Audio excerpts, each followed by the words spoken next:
Breakfast ഉണ്ടോ? ഞാൻ ഇറങ്ങാണേ.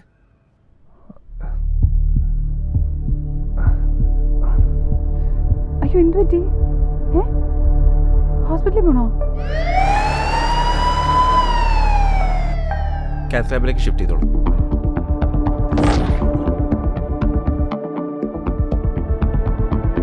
ഇതുപോലെ എപ്പോൾ വേണമെങ്കിലും സൂപ്പർ ഹീറോസ് നമ്മൾ രക്ഷിക്കാൻ വരും. അങ്ങനെ വരുവാണെങ്കിൽ നമ്മൾ അവരോട് താങ്ക്സ് പറയണം. കൃത്യസമയത്ത് മികച്ച പരിചരണം ലഭിച്ചാൽ നമുക്കും പ്രിയപ്പെട്ടവർക്കും തിരികെ കിട്ടുന്നത് അതിമനോഹരമായൊരു ജീവിതമായിരിക്കും. ആരോഗ്യത്തിന്റെ വെല്ലുവിളികളിൽ എന്നും നമ്മോടൊപ്പം നമ്മുടെ മൈത്ര.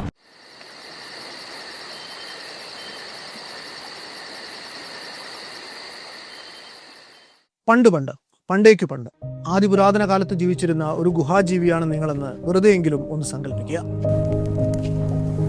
പരിണാമത്തിന്റെ നാൾവഴികളിലൂടെ പരസ്പരം പോരടിച്ച് നിങ്ങൾ എവല്യൂഷണറി ലാഡറിന്റെ ഏറ്റവും മുകളിലെ പടിയിലേക്ക് ഒരുവിധം വലിഞ്ഞു കയറിയിരിക്കുകയാണ്. നിങ്ങളിതാ മനുഷ്യനായി കഴിഞ്ഞു. സെൽഫ് കോൺഷ്യസ്നെസ് എന്ന അഭൂതപൂർവമായ ഒരു ജൈവഗുണം ജീവജാലങ്ങളുടെ അന്നോളമുള്ള ചരിത്രത്തിൽ ആദ്യമായി നിങ്ങളുടെ മസ്തിഷ്കം ആർജിച്ചിരിക്കുന്നു. ഉള്ളിൽ സ്വകാര്യ ചിന്തകൾ ഇങ്ങനെ നിരന്തരം വന്നു പോവുകയാണ്.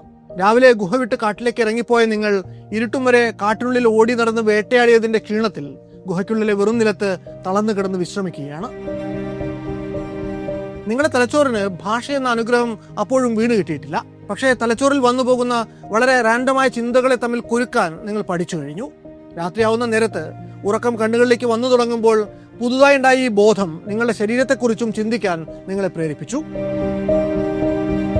വേട്ടക്കിടയിൽ മുറിവ് പറ്റിയ കാൽമുട്ട് നിങ്ങൾ വെറുതെ ഒന്ന് തഴുകി നോക്കി. വൈകുന്നേരം കഴിച്ച മാനിറച്ചിയുടെ സ്വാദ് നിങ്ങളുടെ രസമുകുളങ്ങളിൽ ഉമിനീർ നിറച്ചു. പലവിധ ചിന്തകളിൽ മുഴുകി അങ്ങനെ മലന്നു കിടക്കുമ്പോൾ നിങ്ങൾ പോലും അറിയാതെ ഗുഹയ്ക്കുള്ളിലെ ഇരുട്ടിനെ ഭേദിച്ചുകൊണ്ട് പാടെ അമ്പരപ്പിക്കുന്ന അതിശയിപ്പിക്കുന്ന ഒരു തിരിച്ചറിവ് നിങ്ങളുടെ മനസ്സിലേക്ക് കടന്നു വരുന്നു. അതിജീവനത്തിനായുള്ള തത്രപ്പാടിനിടെ നിങ്ങൾ അതിനു മുമ്പ് ഒരിക്കലും അങ്ങനെ ഒരു കാര്യം ശ്രദ്ധിച്ചിട്ടില്ല.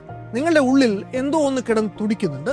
ജീവനുള്ള എന്തോ ഒന്ന് നെഞ്ചിനുള്ളിൽ വാരിയലുകൾക്കടിയിൽ ഒളിച്ചിരുന്ന് പടപടാ മിടിക്കുന്നുണ്ട്. നിങ്ങളുടെ പേശികളെ പിടപ്പിക്കുന്ന ആ മിടിപ്പിന് ഏറെ കൃത്യമായ ഒരു താളവുമുണ്ട്. കഴുത്തിലെയോ കൈത്തണ്ടയിലോ കാലിലെയോ ഞരമ്പിൽ ഒന്ന് കൈചേർത്തു വെച്ചാൽ ആ മിടിപ്പ് നിങ്ങൾക്ക് അനുഭവിച്ചറിയാനാകും. ചെറുതെങ്കിലും അപാര ശക്തിയുള്ള ഏതോ ഒരു സത്വം നെഞ്ചിൻകൂടിനുള്ളിൽ കയറി ഇരിപ്പുണ്ട് എന്ന് നിങ്ങൾ മനസ്സിലാക്കുന്നു. ആ തിരിച്ചറിവ് നിങ്ങൾക്ക് ഒരേ സമയം ആവേശവും ഭീതിയും പരിഭ്രമവും പകരുന്നു. നിങ്ങളുടെ മനസ്സിന്റെ സംഭ്രമം തിരിച്ചറിഞ്ഞിട്ടെന്ന മട്ടിൽ അടുത്ത നിമിഷം തൊട്ട് നെഞ്ചിനുള്ളിലെ ആ പടപടപ്പിന്റെ വേഗവും ഏറുന്നു. പിന്നെ നിങ്ങൾ അതേക്കുറിച്ച് മറന്ന് അറിയാതെ നിദ്രയെ പുൽകുന്നു. അടുത്ത ദിവസം നിങ്ങൾ വീണ്ടും പതിവ് പോലെ ഉണർന്നെഴുന്നേൽക്കുന്നു. വിശക്കുമ്പോൾ വേട്ടയ്ക്ക് പോകുന്നു. തിരികെ വന്ന് മൂക്കുമുട്ട ആഹാരം കഴിച്ച് സംതൃപ്തിയോടെ കിടന്നുറങ്ങുന്നു. അപ്പോഴും നിങ്ങളുടെ നെഞ്ചിനുള്ളിലെ ഭൂതം അതുപോലെ തന്നെ അവിടെ തുടരുന്നു. ചിലപ്പോൾ അതിന്റെ മിടിപ്പിന് വേഗം കൂടുന്നു, ചിലപ്പോൾ വേഗം വല്ലാതെ കുറയുന്നു. ഒരു നിമിഷം പോലും വിശ്രമമില്ലാതെ അത് നിങ്ങൾക്കൊപ്പം തന്നെ സഞ്ചരിക്കുന്നു. ഒരു നിമിഷം പോലും നിർത്താതെ തുടർച്ചയായി മിടിക്കുന്ന ഒന്നാണ് ഹൃദയം. ശരാശരി ആയുസ്സുള്ള ഒരാളുടെ ജീവിതത്തിൽ ആകെ ഹൃദയം മിടിച്ചിട്ടുണ്ടാവുക 250 കോടി തവണയെങ്കിലും ആകും. ആ മിടിപ്പാണ് നമ്മുടെ ജീവൻ നിലനിർത്തുന്നത്. മുതിരുമ്പോൾ മിനിറ്റിൽ 5 ലിറ്റർ വീതം, അതായത് മണിക്കൂറിൽ ശരാശരി 300 ലിറ്ററെങ്കിലും രക്തം ഹൃദയം പമ്പ് ചെയ്യും. കഷ്ടിച്ച് 400 ചില്ലാനം ഗ്രാം ഭാരമേ ഉള്ളൂവെങ്കിലും അത് അപാര ശക്തിയുള്ള ഒന്നാണ്. ഓരോ മിടിപ്പിലും ശരീരത്തിന്റെ വിസ്തൃതമായ ചംക്രമണ ശൃംഖലയിലൂടെ നമ്മുടെ ദേഹത്തുള്ള ഏതാണ്ട് 75 ട്രില്യൺ സെല്ലുകളിലേക്ക് രക്തം പമ്പ് ചെയ്തുകൊണ്ടിരിക്കുകയാണ് ഹൃദയം. ഇത് ഹൃദയം എന്ന ആ മഹായന്ത്രത്തിന്റെ കഥയാണ്. നെഞ്ചിൻകൂട്ടിലെ കൂരിരുട്ടിൽ നിമിഷാർദ്ധ നേരം പോലും വിശ്രമമില്ലാതെ അഹോരാത്രം പണിയെടുക്കുന്ന ചുരുട്ടിപ്പിടിച്ച മുഷ്ടിയോളം മാത്രം വലിപ്പമുള്ള ഹൃദയമെന്ന യന്ത്രത്തെ സംരക്ഷിക്കാൻ വേണ്ടി മനുഷ്യൻ നടത്തിയിട്ടുള്ള അത്യസാധാരണമായ കണ്ടുപിടുത്തങ്ങളുടെ കഥ. ചക്രവർത്തിയെന്നോ യാചകനെന്നോ ഭേദമില്ലാതെ മരണത്തിനും ജീവനുമിടയിലുള്ള നൂൽപാലത്തിലൂടെ മനുഷ്യനെ ഒരുപോലെ കൈപിടിച്ചു നടത്തുന്ന ഹൃദയത്തിന് പരിണാമത്തിന്റെ നാൾവഴികളിൽ നേരിടേണ്ടി വന്നിട്ടുള്ള എണ്ണമറ്റ പ്രതിസന്ധികളുടെ കഥ. അത് വല്ലാത്തൊരു കഥയാണ്.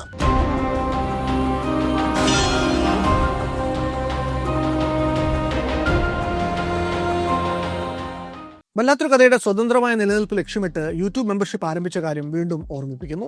മെമ്പർഷിപ്പ് എടുത്ത പ്രിയപ്പെട്ട പ്രേക്ഷകർക്ക് നന്ദി. ചാനലിന്റെ സബ്സ്ക്രൈബർമാരിൽ തീരെ ചെറിയ ശതമാനം മാത്രമാണ് ഇപ്പോഴും ഇതിന്റെ ഭാഗമായിട്ടുള്ളത്. കൂടുതൽ ആളുകളിലേക്ക് ഞങ്ങളുടെ ശ്രമം എത്തിക്കാനും ഈ സ്വതന്ത്ര സംരംഭത്തിന്റെ ഇൻഡിപെൻഡന്റ് ആയിട്ടുള്ള അതിജീവനം ഉറപ്പിക്കാനുമായി പ്രിയപ്പെട്ടവരുടെ സഹകരണം ഇനിയും ആവശ്യമുണ്ട്. മെമ്പർഷിപ്പ് എടുക്കാൻ ബാക്കിയുള്ളവർ ഈ ദൗത്യത്തിന്റെ ഭാഗമാകണമെന്ന് വീണ്ടും അഭ്യർത്ഥിക്കുന്നു. ഇനി വീഡിയോയിലേക്ക് കിടക്കാം.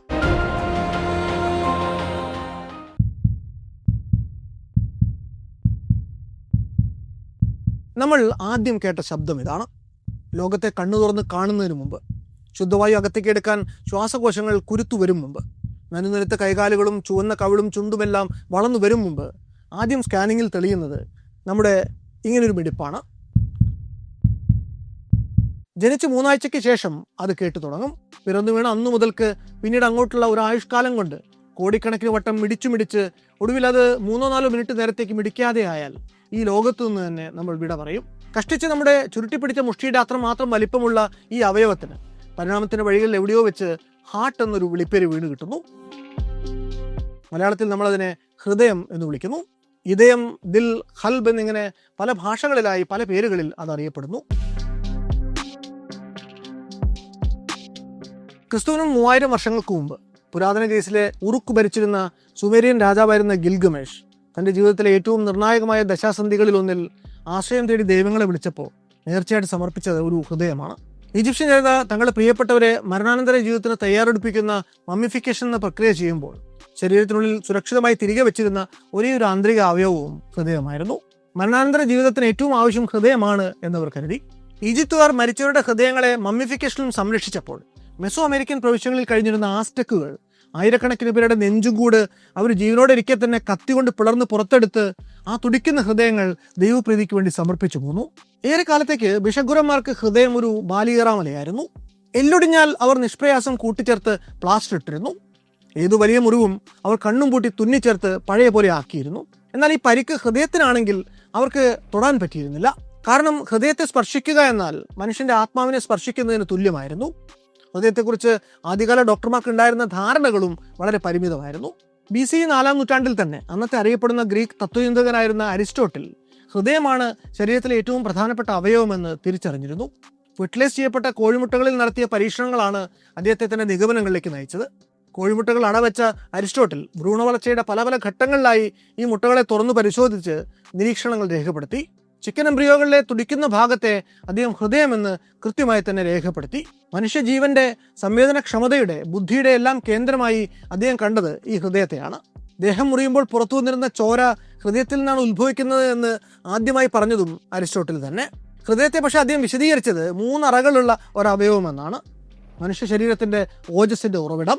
തന്റെ പൂർവ്വസൂരികളിൽ നിന്ന് വ്യത്യസ്തമായി അരിസ്റ്റോട്ടിൽ കരുതിയിരുന്നത് ശരീരത്തെ നിയന്ത്രിക്കുന്ന വൈറ്റൽ ഹീറ്റ് ഉൽപ്പാദിപ്പിക്കുന്നത് ഹൃദയമാണ് എന്നായിരുന്നു. നമ്മുടെ ശരീരത്തിലെ നെർവുകൾ, അതായത് നാഡികളെല്ലാം ഹൃദയത്തിൽ നിന്നാണ് ഉത്ഭവിക്കുന്നത് എന്നായിരുന്നു അരിസ്റ്റോട്ടലിന്റെ ധാരണ. അരിസ്റ്റോട്ടലിന് ശേഷം ഹൃദയത്തെക്കുറിച്ച് പഠിച്ചവരിൽ പ്രധാനി ഗാലനാണ്. 2-ാം നൂറ്റാണ്ടിൽ രചിക്കപ്പെട്ട on the usefulness of the parts of the body എന്ന പ്രബന്ധത്തിൽ ഗാലൻ ഹൃദയത്തെക്കുറിച്ചുള്ള തന്റെ ധാരണകൾ വിശദീകരിക്കുന്നുണ്ട്. അദ്ദേഹത്തിന്റെ കണ്ണിൽ ലിവർ അഥവാ കരളായിരുന്നു മനുഷ്യ ശരീരത്തിലെ ഏറ്റവും മർമ്മപ്രധാനമായ അവയവം. രക്തം ഉൽപ്പാദിപ്പിക്കപ്പെടുന്നത് കരളിലാണ് എന്ന് അദ്ദേഹം കരുതി. വൈറ്റൽ സ്പിരിറ്റ്സിനെ ആർട്ടറികൾ വഴി ശരീരത്തിലെ വിവിധ ഭാഗങ്ങളിലേക്ക് എത്തിക്കൽ മാത്രമാണ് ഹൃദയത്തിന്റെ പണിയെന്നും അദ്ദേഹം വിശ്വസിച്ചു. ഈ ഗാലന്റെ ആശയങ്ങളാണ് ഏതാണ്ട് 1000 വർഷക്കാലത്തോളം വൈദ്യശാസ്ത്ര ലോകത്ത് ആധികാരികമെന്ന് കരുതപ്പെട്ടിരുന്നത്. അരിസ്റ്റോട്ടലിന്റെയും ഗാലന്റെയും ശാസ്ത്രീയവും ഫിലോസഫിക്കലുമായിട്ടുള്ള എഴുത്തുകൾ പിന്നീട് അങ്ങോട്ടുള്ള കാലത്ത്, അതായത് മെഡീവൽ ഇസ്ലാമിക് പീരീഡിലും അതിനെ തുടർന്ന് വന്ന യൂറോപ്യൻ കാലത്തും കൂടുതൽ ആഴത്തിലുള്ള ഗവേഷണങ്ങൾക്കും പഠനങ്ങൾക്കും വിധേയമായി. ഉദാഹരണത്തിന് ഇസ്ലാമിക വൈദ്യശാസ്ത്ര പണ്ഡിതനായ ഇബ്നു സീന 11-ാം നൂറ്റാണ്ടിന്റെ തുടക്കത്തിൽ രചിച്ച തന്റെ കാനൺ ഓഫ് മെഡിസിനിൽ ഹൃദയത്തിന്റെ പ്രാധാന്യം ഊട്ടി ഉറപ്പിക്കുന്നുണ്ട് എങ്കിലും പിന്തുടർന്നത് മുഖ്യമായും ഗാലിനിക് തത്വങ്ങൾ തന്നെയാണ്. പൾമണറി സർക്കുലേഷൻ എന്ന ആശയം ആദ്യമായി മുന്നോട്ട് വയ്ക്കുന്നത് 13-ാം നൂറ്റാണ്ടിൽ ജീവിച്ചിരുന്ന അറേബ്യൻ വൈദ്യശാസ്ത്ര ഗവേഷകനായ ഇബ്ൻ അൽ നഫീസ് ആണ്. അദ്ദേഹമാണ് ആദ്യമായി ഗാലിനിക് ആശയങ്ങളെ ഖണ്ഡിച്ചുകൊണ്ട് രക്തം ഹൃദയത്തിന്റെ വലത്തെ അറയിൽ നിന്ന് ശ്വാസകോശത്തിലേക്ക് ചെന്ന് അവിടെ നിന്ന് ഹൃദയത്തിന്റെ ഇടത്തെ അറയിൽ എത്തുന്നു എന്ന ആശയം മുന്നോട്ട് വയ്ക്കുന്നത്. 15-16 നൂറ്റാണ്ടുകളിൽ അനാട്ടമി ഒരു നവോത്ഥാനത്തിന് തന്നെ വിധേയമാകുന്നു. മൃഗശരീരങ്ങൾ കീറിമുറിച്ച് പരിശോധിക്കുന്ന അനാട്ടമിസ്റ്റുകൾക്ക് ഹൃദയത്തെക്കുറിച്ച് കുറെ കൂടി കൃത്യമായിട്ടുള്ള ധാരണകൾ കിട്ടുന്നു. 1513 ലിയോണാർഡോ ഡാവിൻചി ഹൃദയത്തിന്റെ രേഖാചിത്രങ്ങൾ വരയ്ക്കുകയും താൻ നടത്തിയ പരീക്ഷണങ്ങളുടെ അടിസ്ഥാനത്തിൽ ഹൃദയത്തെക്കുറിച്ച് വിശദമായിട്ട് എഴുതാൻ ശ്രമിക്കുകയും ചെയ്തു. അയോട്ടിക് വാൽവുകളുടെ പ്രവർത്തനത്തിലൂടെ രക്തം ഒരൊറ്റ ഡയറക്ഷനിൽ മാത്രം ഒഴുകുന്നത് എങ്ങനെയെന്നായിരുന്നു അദ്ദേഹത്തിന്റെ പ്രധാന കൗതുകം. അത് പഠിക്കാൻ വേണ്ടി അദ്ദേഹം ചെയ്യുന്നത് ഒരു കാളയുടെ ഹൃദയത്തിലേക്ക് മെഴുക് ഉരുക്കി ഒഴിക്കുകയാണ്. അങ്ങനെ ഉണ്ടാക്കിയ മാതൃകയെ അടിസ്ഥാനമാക്കി എടുത്തുകൊണ്ട് അദ്ദേഹം ഹൃദയത്തിന്റെ സ്ഫടികത്തിലുള്ളൊരു മോഡൽ നിർമ്മിച്ചെടുക്കുന്നു. ശേഷം ആ സുതാര്യ മോഡലിലൂടെ വെള്ളവും പുൽവിത്തുകളും കലർന്നൊരു മിശ്രിതം പമ്പ് ചെയ്യുന്നു. ഇങ്ങനെ ഒഴുകുന്ന വെള്ളത്തിൽ ഈ പുൽവിത്തുകൾ ചുഴിയിൽപ്പെട്ടിട്ടെന്ന പോലെ കറങ്ങുന്നത് അദ്ദേഹത്തിന്റെ ശ്രദ്ധയിൽപ്പെടുന്നു. ഈ ചുഴികളാണ് ഹൃദയത്തിന്റെ കുഞ്ഞു വാൽവുകളെ തുറന്നടയ്ക്കാൻ സഹായിക്കുന്നത് എന്ന് അദ്ദേഹം അനുമാനിക്കുന്നു. അന്ന് ഡാവിഞ്ചി വരച്ചു കൂട്ടിയ നിരവധി ചിത്രങ്ങളിൽ ഏതാണ്ട് 87 എണ്ണത്തോളം കാലത്തെ അതിജീവിച്ചുകൊണ്ട് ഇന്നും ആർക്കൈവുകളിൽ ലഭ്യമാണ്. ഈ ചിത്രങ്ങൾ കാണുന്ന ആർക്കും ഡാവിഞ്ചി കേവലം ഒരു ചിത്രകാരൻ മാത്രമല്ലായിരുന്നു, എണ്ണം പറഞ്ഞൊരു ശാസ്ത്രജ്ഞൻ കൂടി ആയിരുന്നുവെന്ന് ബോധ്യപ്പെടും. പവിയ സർവകലാശാലയിലെ വൈദ്യശാസ്ത്ര അധ്യാപകനായ മർക്കന്റോണിയോ ഡെല്ലാ ടോറയ്ക്കൊപ്പം ചേർന്നുകൊണ്ട് മനുഷ്യ ശരീരങ്ങൾ കീറിമുറിച്ചുള്ള പരിശോധനകൾ കൂടി ആരംഭിച്ചതോടെ ഡാവിഞ്ചിയുടെ ഹൃദയത്തെക്കുറിച്ചുള്ള ധാരണകൾ അനുദിനം മെച്ചപ്പെട്ടു വന്നു. ഇങ്ങനെ പലവിധം പഠനങ്ങൾ ഹൃദയത്തെക്കുറിച്ച് നടന്നുവെങ്കിലും ഗാലനിക് ആശയങ്ങളിൽ നിന്ന് അധികമൊന്നും വ്യതിചലിക്കാൻ ഒരാളും മുതിരുന്നില്ല. 16-ാം നൂറ്റാണ്ടിന് മുമ്പ് വരെയും വൈദ്യശാസ്ത്രം ചുറ്റിക്കറങ്ങിയിരുന്നത് ഗാലനിക് തത്വങ്ങളുടെ ലോകത്താണ്. അന്ന് 2 തരത്തിലുള്ള കൂട്ടരാണ് ഹൃദയവുമായിട്ട് ബന്ധപ്പെട്ട് പ്രവർത്തിച്ചിരുന്നത്. ഒന്ന് മെഡിക്കൽ പ്രൊഫസർമാർ. ഇവരുടെ പണി ഗാലനടക്കമുള്ള പൂർവ്വസൂരികൾ എഴുതി വെച്ച മെഡിക്കൽ ടെക്സ്റ്റുകൾ റെഫർ ചെയ്തുകൊണ്ടേയിരിക്കുക, അവ ശിഷ്യരെ പഠിപ്പിക്കുക എന്നത് മാത്രമായിരുന്നു. കടാവുറുകളുമായിട്ട് മല്ലിടലും കയ്യിൽ ചോരയും മറ്റു മനുഷ്യസ്രവങ്ങളും പറ്റുന്ന ഡേർട്ടി ജോബുകളെല്ലാം ബാർബർ സർജന്മാർ എന്നറിയപ്പെട്ടിരുന്ന കുറെക്കൂടി ലോ ഗ്രേഡ് ആയിട്ടുള്ള ഒരു പണിയായിട്ടാണ് അന്ന് കണക്കാക്കപ്പെട്ടിരുന്നത്. ഇതിനൊരു മാറ്റം ഉണ്ടാവുന്നത് ഇറ്റലിയിലെ പാദുവ എന്ന സ്ഥലത്തെ ആൻഡ്രിയസ് വെസാലിയസ് എന്നു പേരുള്ള ഒരു ബ്രില്യൻ പ്രൊഫസറുടെ കാലത്താണ്. അദ്ദേഹം ഈ പ്രൊഫസറുടെ ദന്തഗോപുരങ്ങളൊക്കെ വെടിഞ്ഞ് അനാട്ടമി ലാബുകളിലേക്ക് ഇറങ്ങിച്ചെന്ന് നേരിട്ട് ഡിസെക്ഷനുകൾ നടത്തി. ആ പഠനങ്ങളുടെ വെളിച്ചത്തിൽ പ്രൊഫസർ വെസാലിയസ് എഴുതിയ ഡെ ഹ്യൂമാനി കോർപ്പോറേസ് ഫാബ്രിക്ക അഥവാ on the fabric of the human body എന്ന പുസ്തകത്തിൽ ലോകം അന്നുവരെ കണ്ടിട്ടുള്ളതിൽ വെച്ച് ഏറ്റവും കൃത്യമായിട്ടുള്ള അനാട്ടമിക്കൽ ഡ്രോയിങ്ങുകൾ ഉണ്ടായിരുന്നു. അദ്ദേഹം വളരെ വിശദമായി പരിശോധിച്ചത് ഹൃദയത്തിന്റെ ഇടത്തും വലത്തും അറകളെ തമ്മിൽ വേർതിരിക്കുന്ന കട്ടിയുള്ള പേശികൾ കൊണ്ട് തീർത്ത സെപ്റ്റം എന്ന ഭിത്തിയെയാണ്. ഗാലൻ പറഞ്ഞു വെച്ചത് ഈ ഭിത്തിയിലെ അദൃശ്യമായ സൂക്ഷ്മ സുഷിരങ്ങൾ വഴി രക്തം ഹൃദയത്തിന്റെ വലത്തെ അറയിൽ നിന്ന് ഇടത്തെ അറയിലേക്ക് പയ്യെ പയ്യെ കടക്കുന്നു എന്നാണ്. സെപ്റ്റത്തെ വളരെ സൂക്ഷ്മമായിട്ട് പരിശോധിച്ച വെസാലിയസ് അന്നോളം ആരും പറയാൻ ധൈര്യപ്പെടാതിരുന്ന ഒരു കാര്യം ഉറക്കെ വിളിച്ചു പറഞ്ഞു: ഈ ഹൃദയഭിത്തിയിൽ ഒരു സൂക്ഷ്മ സുഷിരങ്ങളുമില്ല. ഗാലൻ പറഞ്ഞത് തെറ്റാണ്. രക്തത്തിന് ഒരു അറയിൽ നിന്ന് മറ്റൊന്നിലേക്ക് ഇങ്ങനെ സീപ്പിൻ ചെയ്യാൻ സാധിക്കില്ല.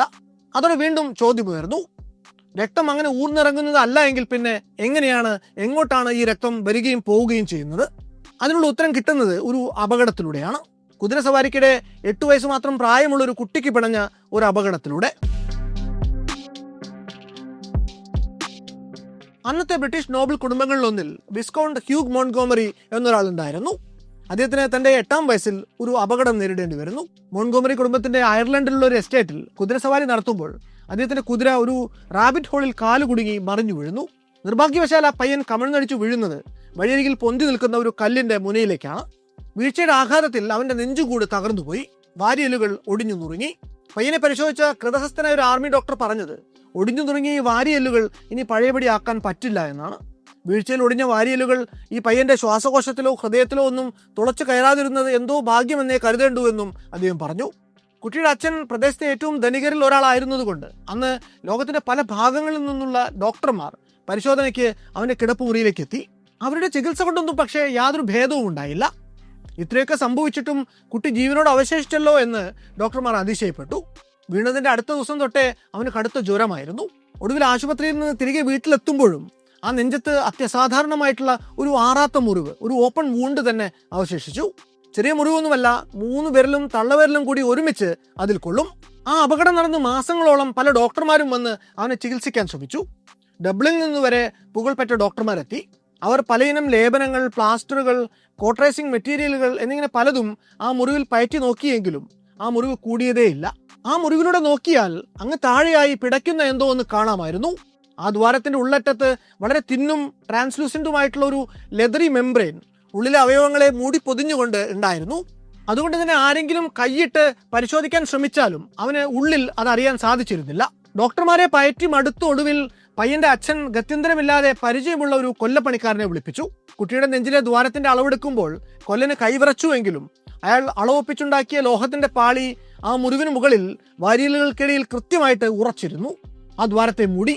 നെഞ്ചിൽ അത്രമേൽ വലിയൊരു ദ്വാരവും അതിനെ മൂടാൻ ഒരു ലോഹപ്പാളിയുമായിട്ട് വളർന്നു വരിക എന്ന് പറഞ്ഞാൽ അതത്ര എളുപ്പമുള്ള പണിയല്ല. മോൺഗോമറി ചെയ്തത് അക്ഷരാർത്ഥത്തിൽ അത് തന്നെയായിരുന്നു. ശരീരം വലുതാവുന്ന മുറയ്ക്ക് നെഞ്ചിലെ ആ ദ്വാരവും വലുതായി വന്നു. അതിനൊപ്പിച്ച് കൊല്ലൻ പുതിയ ലോഹപ്പാളികൾ പണിതു കൊടുത്തു. നെഞ്ചത്ത് കിളിവാതിലുള്ള ചെക്കനെ കുറിച്ചുള്ള വാർത്തകൾ അന്ന് നാടുഭരിച്ചിരുന്ന ചാൾസ് ഒന്നാമൻ രാജാവിന്റെ കാതിലും വന്നു വീഴുന്നു.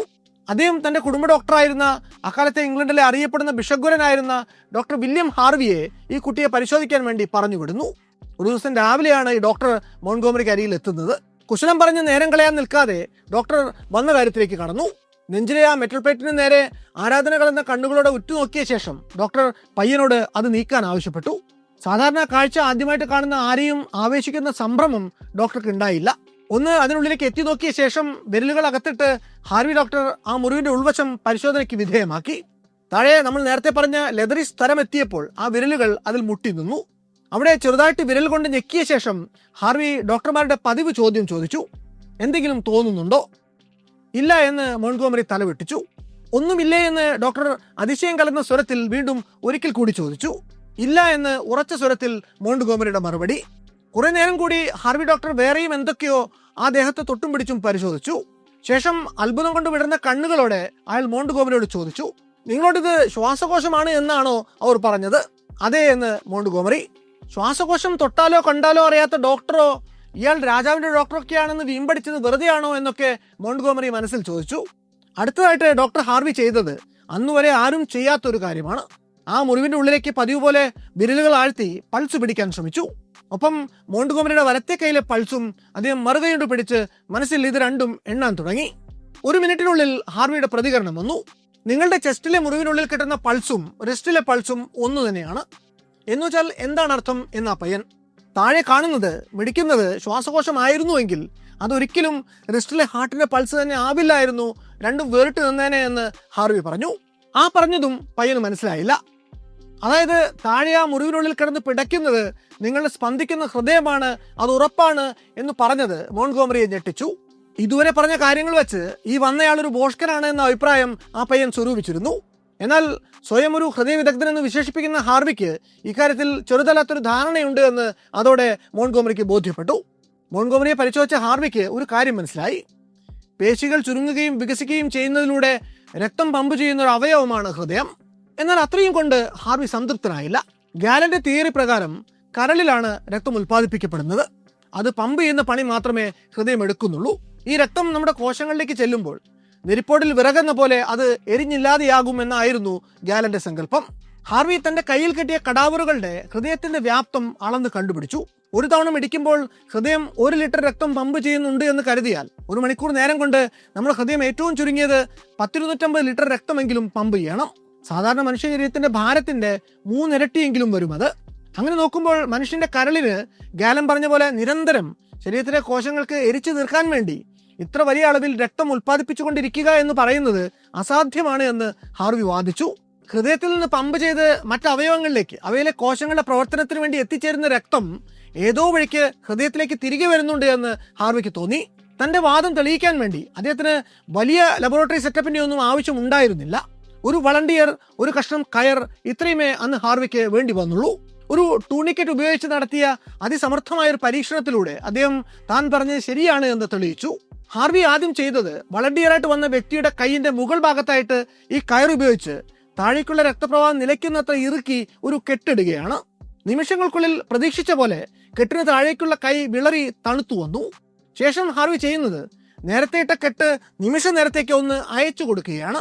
അതും മുകളിൽ നിന്നുള്ള ഡീപ്പ് ആർട്ടറികളിലൂടെ ഹൈ പ്രഷറിലുള്ള രക്തപ്രവാഹം താഴേക്ക് സുഗമമായിട്ട് നടക്കാൻ പാകത്തിന്. എന്നാൽ താഴെ നിന്ന് ലോ പ്രഷറിൽ മുകളിലേക്കുള്ള ചോരയോട്ടത്തെ അപ്പോഴും തടഞ്ഞുകൊണ്ടായിരുന്നു ആ കെട്ട്. അങ്ങനെ ചെയ്ത നിമിഷങ്ങൾക്കുള്ളിൽ രക്തോട്ടം നിലച്ച് ആ വ്യക്തിയുടെ കൈയിന്റെ സർഫസ് വെയിനുകളെല്ലാം തടിച്ച് നീലിച്ചു വന്നു. ഹാർവി അടുത്തായിട്ട് ചെയ്യുന്നത് ഇങ്ങനെ നീലിച്ചു വന്ന ഈ സർഫസ് വെയിനുകളിൽ ഞെക്കി ഞെരിച്ച് അതിൽ കുടുങ്ങിക്കിടന്ന രക്തത്തെ തിരികെ താഴേക്ക് തള്ളി നീക്കാനാണ്. എന്നാൽ അങ്ങനെ താഴേക്ക് രക്തം പോകുന്നുണ്ടായിരുന്നില്ല. ഹാർവി അങ്ങനെ ചെയ്തപ്പോൾ സിരകളിൽ ചെറിയ ചെറിയ തടിപ്പുകൾ പ്രത്യക്ഷമായി. ഈ തടിപ്പുകൾ വളരെ ചെറിയ വൺ വേ വാൽവുകളായിരുന്നു എന്ന് അദ്ദേഹത്തിന് മനസ്സിലായി. സിരകളിലെ രക്തയോട്ടം ഒരു ദിശയിൽ മാത്രമാണ് എന്ന്, അതായത് കയ്യിൽ നിന്ന് മുകളിലേക്ക് ഹൃദയത്തിലേക്ക് മാത്രമാണ് എന്ന തിരിച്ചറിവാണ് അതോടെ ഹാർവിക്ക് ഉണ്ടായത്. ഇത്രയും ആയതോടെ ചിത്രം വളരെ വ്യക്തമായി. ഗാലൻ മുൻപ് പറഞ്ഞു വെച്ച പോലെ വൈറ്റൽ സ്പിരിറ്റിനെ ഹീറ്റ് ചെയ്യുന്ന പണി മാത്രമല്ല ഹൃദയത്തിനുള്ളത്. ക്ലോസ്ഡ് ആയിട്ടുള്ള ഒരു എഫിഷ്യന്റ് ഹൈഡ്രോളിക് സിസ്റ്റത്തിന്റെ സെൻട്രൽ എഞ്ചിനാണ് ഹ്യൂമൻ ഹാർട്ട്. ഹൃദയം ആർട്ടറികൾ അഥവാ ധമനികളിലൂടെ ശരീരത്തിന്റെ വിവിധ ഭാഗങ്ങളിലേക്ക് പമ്പ് ചെയ്തെത്തിക്കുന്ന ശുദ്ധരക്തം അവിടുത്തെ ആവശ്യം കഴിഞ്ഞ ശേഷം തിരികെ വെയിൻസ് അഥവാ സിരകളിലൂടെ ഹൃദയത്തിലേക്ക് തന്നെ എത്തിച്ചേരുന്നു. ഇതേ രക്തം തന്നെയാണ് വീണ്ടും ശുദ്ധീകരിച്ച ശേഷം ആർട്ടറികൾ വഴി തിരികെ ശരീരഭാഗങ്ങളിലേക്ക് പമ്പ് ചെയ്യുന്നത് എന്ന് അദ്ദേഹം പറഞ്ഞു. അതായത് ബ്ലഡ് സിസ്റ്റം ഗാലൻ പറഞ്ഞതുപോലെ ഒരു ഓപ്പൺ എൻഡഡ് സിസ്റ്റം അല്ല, അതൊരു സർക്കുലേറ്ററി സിസ്റ്റം അഥവാ ചംക്രമണ വ്യവസ്ഥയാണ് എന്ന് ഹാർവി തിരിച്ചറിഞ്ഞു. തന്റെ കണ്ടെത്തലുകളെ ഹാർവി ലോകത്തിനു മുമ്പാകെ വെക്കുന്നത് 1628 എഴുതിയ De Motu Cordis on the motion of the heart and blood എന്ന വളരെ ബ്രില്യൻ്റ് ആയിട്ടുള്ള ഒരു പ്രബന്ധത്തിലൂടെയാണ്. വില്യം ഹാർവി നടത്തിയ ഈ കണ്ടെത്തൽ ഹൃദയത്തെക്കുറിച്ച് അന്നോളം ഉണ്ടായിരുന്ന സകല തെറ്റിദ്ധാരണകൾക്കും വിരാമമിട്ടു. ഒരു നിമിഷം പോലും വിശ്രമമില്ലാതെ മനുഷ്യന്റെ ആയുഷ്കാലം അത്രയും പ്രവർത്തിച്ചുകൊണ്ടേയിരിക്കുന്ന, രക്തം ശരീരത്തിന്റെ ഓരോ ഇഞ്ചിലേക്കും എത്തിക്കുന്ന ഒരു മെക്കാനിക്കൽ പമ്പാണ് ഹൃദയം എന്ന കാര്യത്തിൽ അതോടെ വൈദ്യശാസ്ത്ര ലോകത്ത് ഒരു അഭിപ്രായ സമന്വയമുണ്ടായി. വില്യം ഹാർവി അങ്ങനെ ഒരു കണ്ടെത്തൽ നടത്തിയിട്ടും പിന്നീട് അങ്ങോട്ടുള്ള കുറേ പതിറ്റാണ്ടുകൾ കൂടി കാര്യമായ മുന്നേറ്റങ്ങൾക്കൊന്നും പിടികൊടുക്കാതെ വാരിയലുകൾക്കിടയിലെ സുരക്ഷിതമായിട്ടുള്ള ഒളിവിടത്തിൽ ഹൃദയം തുടർന്നു തന്നെ പോയി. ഹൃദയത്തിന്റെ പ്രവർത്തനക്ഷമതയുടെ ആദ്യത്തെ ലക്ഷണം അതിന്റെ മിടിപ്പ് അഥവാ ഹാർട്ട് ബീറ്റ് തന്നെയായിരുന്നു. പക്ഷെ അന്ന് ഈ ഹൃദയമിടിപ്പ് ഒരു ഡോക്ടർക്ക് പരിശോധിക്കണമെങ്കിൽ രോഗിയുടെ നെഞ്ചത്ത് നേരിട്ട് ഡോക്ടറുടെ ചെവി കൊണ്ടുവച്ച് നോക്കുക എന്ന ഒരൊറ്റ ഓപ്ഷൻ മാത്രമേ ഉണ്ടായിരുന്നുള്ളൂ. എന്നാൽ സ്ത്രീകളുടെ കാര്യത്തിലും അതുപോലെ അമിതവണ്ണമുള്ളവരുടെ കാര്യത്തിലും ഇങ്ങനെ ചെവി കൊണ്ടുവച്ച് കാതോർക്കൽ അത്രയ്ക്ക് പ്രായോഗികമായിട്ടുള്ളൊരു കാര്യമല്ലായിരുന്നു. 1754 അടുപ്പിച്ച് ലിയോപോൾഡ് ലോയൻബർഗർ എന്നു പേരുള്ള ഒരു ഓസ്ട്രിയൻ ഡോക്ടർ രോഗികളെ പരിശോധിക്കാൻ മെഡിക്കൽ പെർക്കഷൻ എന്നൊരു മാർഗം കണ്ടുപിടിച്ചു. കയ്യിൽ നേർത്ത തുണി കൊണ്ടുള്ള ഒരു കയ്യുറ ധരിച്ച ശേഷം അദ്ദേഹം ഈ രോഗികളുടെ നെഞ്ചത്ത് പതുക്കെ തട്ടി നോക്കുമായിരുന്നു. നെഞ്ചിനുള്ളിലെ അവസ്ഥയ്ക്കനുസരിച്ച് പുറപ്പെട്ടിരുന്ന ശബ്ദത്തിലും മാറ്റമുണ്ടായിരുന്നു. ആരോഗ്യമുള്ള നെഞ്ചാണെങ്കിൽ ഉള്ളിൽ വായു മാത്രമേ കാണൂ. അതിൽ നിന്ന് പുറപ്പെടുന്ന ശബ്ദം അതുകൊണ്ട് തന്നെ ലോ പിച്ച്, ഹോളോ, ഒരു ഡ്രം പോലെയുള്ള ഒരൊച്ചയായിരിക്കും. ചെസ്റ്റിൽ ന്യൂമോണിയ, TB അല്ലെങ്കിൽ പ്ലൂറൽ എഫ്യൂഷൻ പോലെയുള്ള എന്തെങ്കിലും ഇൻഫെക്ഷൻ ഉണ്ടെങ്കിൽ അവിടെ ഫ്ലൂയിഡ് വന്ന് നിറയും. അങ്ങനെയുള്ള ഒരാളുടെ നെഞ്ചത്താണ് ടാപ്പ് ചെയ്യുന്നത് എങ്കിൽ പുറപ്പെടുന്ന ശബ്ദം വളരെ ഡള്ളും ഫ്ലാറ്റും മഫിൾഡുമാകും. ഇങ്ങനെ ടാപ്പ് ചെയ്ത ശേഷം ഉണ്ടാകുന്ന ശബ്ദത്തെ വിശകലനം ചെയ്തുകൊണ്ട് ഡോക്ടർ ഓയൻബ്രഗർ അന്ന് രോഗികളുടെ ആന്തരിക അവയവങ്ങളുടെ വലിപ്പവും അവസ്ഥയും ഒക്കെ ഏറെക്കുറെ കൃത്യമായി തന്നെ പ്രവചിച്ചിരുന്നു. എക്സ്റേ കണ്ടെത്തുന്നതിന് മുമ്പ് അങ്ങനെ ചെയ്യാനുണ്ടായിരുന്ന ഒരേയൊരു മാർഗമായിരുന്നു ഓയൻബ്രഗറുടെ ഈ മെഡിക്കൽ പെർക്കഷൻ മെത്തേഡ്. 1761 പുറത്തിറങ്ങിയ ഇൻവെന്റം നോവം എന്ന പുസ്തകത്തിലൂടെ അദ്ദേഹം അത് ഔപചാരികമായി തന്നെ പ്രസിദ്ധീകരിക്കുകയും ചെയ്തു. എന്നിട്ടും വർഷങ്ങളോളം അത് ലോകശ്രദ്ധ ആകർഷിക്കാതെ കിടന്നു. പതിറ്റാണ്ടുകൾക്ക് ശേഷം നിക്കോളാസ് കോർവിസാട്ട് എന്ന ഫ്രഞ്ച് ഫിസിഷ്യൻ ഡോക്ടർ ഓയൻബ്രഗറുടെ പുസ്തകം കണ്ടെടുക്കുകയും തന്റെ പ്രായോഗികമായിട്ടുള്ള തുടർ പരീക്ഷണങ്ങൾ കൂടി ചേർത്തുകൊണ്ട് ഈ കണ്ടെത്തലുകളെ പ്രസിദ്ധപ്പെടുത്തുകയും ചെയ്തു. ഈ ഡോക്ടർ കോർവിസാട്ടിന്റെ ശിഷ്യരിൽ ഒരാളായിരുന്നു ഡോക്ടർ റെനെ ലെനക്. ഒരിക്കൽ ഈ ഡോക്ടർ ലെനക്കിന് തന്റെ ക്ലിനിക്കൽ പ്രാക്ടീസിനിടയ്ക്ക് അന്നോളം നേരിടേണ്ടി വന്നിട്ടില്ലാത്ത ഒരു പ്രതിസന്ധിയെ നേരിടേണ്ടി വരുന്നു. അദ്ദേഹത്തിന്റെ പേഷ്യന്റ് ആയിരുന്ന ഒരു സ്ത്രീ ഹൃദ്രോഗ ലക്ഷണങ്ങളോടുകൂടി ഡോക്ടറുടെ അടുത്തെത്തി. അന്നത്തെ സാമൂഹിക ക്രമം കർശനമായിട്ടുള്ള സദാചാര ചട്ടങ്ങൾ പാലിച്ചുകൊണ്ടുള്ള ഒന്നായിരുന്നു. അന്ന് ഒരു സ്ത്രീയുടെ നെഞ്ചത്ത് ചെവി വെച്ച് പരിശോധിക്കുക എന്നൊക്കെ പറഞ്ഞാൽ നടപ്പുള്ള കാര്യമല്ല. ഈ പ്രശ്നം എങ്ങനെ പരിഹരിക്കുമെന്ന് ഓർത്തായി ഡോക്ടറുടെ പിന്നീടുള്ള ഗവേഷണങ്ങൾ. 1816 ഒരു ദിവസം രാവിലെ ഡോക്ടർ ലെനക് പാരീസിലെ തെരുവുകളിലൂടെ നടക്കുമ്പോൾ അദ്ദേഹം ഏറെ യാദൃച്ഛികമായിട്ട് ഒരു കാഴ്ച കണ്ടു. 2 കുട്ടികൾ തെരുവിലിരുന്ന് ഇങ്ങനെ കളിക്കുകയാണ്. ഒരു നീണ്ട തടിക്കഷ്ണത്തിന്റെ രണ്ടറ്റത്തായി ഇരുന്നാണ് അവരുടെ കളി. ഒരാൾ ഈ തടിക്കഷ്ണത്തിന് മേൽ പിന്നുകൊണ്ട് കോറും, മറ്റേയാൾ മറുവശത്തെ കാതോർത്ത് അത് കേൾക്കും. ഇത് കണ്ട ഡോക്ടർക്ക് പെട്ടെന്ന് ഒരു ഉൾവിളി ഉണ്ടായി. നേരെ തന്റെ ക്ലിനിക്കിലേക്ക് ഓടിച്ചെല്ലുന്ന ഡോക്ടർ ഒരു സിലിണ്ടറിന്റെ ഒരു ടൈറ്റ് ട്യൂബിന്റെ ഉള്ളിലേക്ക് അത്ര തന്നെ നീളത്തിലുള്ള ഒരു കടലാസ് റോൾ ചെയ്തു വെക്കുന്നു. ശേഷം അതിന്റെ ഒരു അറ്റം രോഗിയുടെ നെഞ്ചത്ത് വെച്ച് മറ്റേ അറ്റത്തെ ചെവി വെച്ച് ഡോക്ടർ ആ രോഗിയുടെ ഹൃദയമെടുപ്പിനെ കാതോർക്കുന്നു. കാതിൽ വന്നു വീണ ശബ്ദം കേട്ട ഡോക്ടർക്ക് അതിശയം തോന്നിപ്പോയി. നേരെ ചെവി വെച്ച് കേൾക്കുമ്പോൾ കേട്ടിരുന്നതിലും എത്രയോ വ്യക്തമാണ് ഈ ശബ്ദങ്ങൾ. പിന്നീട് അങ്ങോട്ട് വൈദ്യശാസ്ത്രത്തെ ആകെ റെവല്യൂഷനൈസ് ചെയ്ത സ്റ്റെതസ്കോപ്പ് എന്ന കണ്ടുപിടുത്തത്തിന്റെ ആദ്യത്തെ പ്രോട്ടോടൈപ്പ് ആയിരുന്നു അന്ന് ഡോക്ടർ ലെനക് ഉപയോഗിച്ച ആ പേപ്പർ ചുരുൾ. അങ്ങനെ ഹൃദയമെടുപ്പിന് ചരിത്രത്തിൽ ആദ്യമായിട്ട് ഒരു മൈക്ക് കിട്ടി. ഡോക്ടർ ലെനക് പിന്നീട് തന്റെ കണ്ടുപിടുത്തത്തെ മരം കൊണ്ടുള്ള ചില നിർമ്മിതികളിലൂടെ പരിഷ്കരിക്കുകയുണ്ടായി. ആ ഡിസൈൻ പിന്നെയും നിരവധി ഇംപ്രൂവ്മെന്റുകൾക്ക് വിധേയമായ ശേഷമുള്ളതാണ് ഇന്ന് നമ്മൾ കാണുന്ന സ്റ്റെതസ്കോപ്പിന്റെ രൂപം. സ്റ്റെതസ്കോപ്പിന് പിന്നാലെ ഹൃദയാരോഗ്യത്തെ സ്വാധീനിച്ച അടുത്ത കണ്ടെത്തൽ 1895 നടന്ന എക്സ്റേയുടേതാണ്. വില്യം റോൺജൻ എക്സ്റേ കണ്ടെത്തിയതോടെ ഫിലിമിൽ ഹൃദയം ഒരു സിലോട്ട് ഇമേജ് പോലെ തെളിഞ്ഞു വന്നു തുടങ്ങി. മറ്റൊന്നും മനസ്സിലായില്ല എങ്കിൽ പോലും അസ്വാഭാവികമായിട്ടുള്ള രീതിയിൽ ഹൃദയം നീരുവന്ന് വീങ്ങിയിരിപ്പുണ്ടെങ്കിൽ അത് മനസ്സിലായി തുടങ്ങി. 20-ാം നൂറ്റാണ്ടിന്റെ ആദ്യ വർഷങ്ങളിൽ മറ്റൊരു സുപ്രധാന കണ്ടുപിടുത്തം കൂടി കാർഡിയോളജി രംഗത്തുണ്ടായി. ഹൃദയത്തിനുള്ളത് ഒരു മെക്കാനിക്കൽ പമ്പിന്റെ സ്വഭാവം മാത്രമല്ല, ഒരു ഇലക്ട്രിക്കൽ സിസ്റ്റം കൂടി ഹൃദയത്തിന്റെ പ്രവർത്തനവുമായിട്ട് ബന്ധപ്പെട്ടുകൊണ്ട് നടക്കുന്നുണ്ട് എന്ന വളരെ ലാൻഡ് ബ്രേക്കിംഗ് ആയിട്ടുള്ള കണ്ടെത്തൽ നടത്തിയത് വില്യം എന്തോവൻ എന്നൊരു ശാസ്ത്രജ്ഞനായിരുന്നു. അദ്ദേഹം അതിനായിട്ട് സ്ട്രിംഗ് ഗാൽവനോമീറ്റർ എന്നൊരു ഭീമൻ യന്ത്രം തന്നെ കണ്ടെത്തി. അതിൽ 2 ലോഹ ബക്കറ്റുകളിലായി സൂക്ഷിച്ചിരുന്ന ഉപ്പുവെള്ളത്തിൽ രോഗികളെ കൊണ്ട് അവരുടെ കാലുകൾ അദ്ദേഹം ഇടിച്ചു. ഐന്തോവിന്റെ യന്ത്രം മനുഷ്യഹൃദയത്തിന്റെ പ്രവർത്തനത്തിനോടനുബന്ധിച്ച് ഉൽപ്പാദിപ്പിക്കപ്പെടുന്ന ഇലക്ട്രിക്കൽ പൾസിന് ആദ്യമായി ഒരു കടലാസിലേക്ക് പകർത്തി. മെഡിക്കൽ സമൂഹം അന്ന് അതിനെ വിളിച്ച പേര് ECG അഥവാ ഇലക്ട്രോ കാർഡിയോഗ്രാം എന്നായിരുന്നു. ഐന്തോവൻ ഇങ്ങനെ ECG കണ്ടുപിടിക്കുന്നതിന് മുമ്പ് വരെ ഹൃദയത്തിന്റെ പരിശോധനകൾ മുഴുവൻ ആശ്രയിച്ചിരുന്നത് വെറും ശ്രവണം, സ്പർശനം എന്നീ 2 സംവേദനങ്ങളെ അടിസ്ഥാനപ്പെടുത്തിയുള്ള നിഗമനങ്ങളെ മാത്രമാണ്.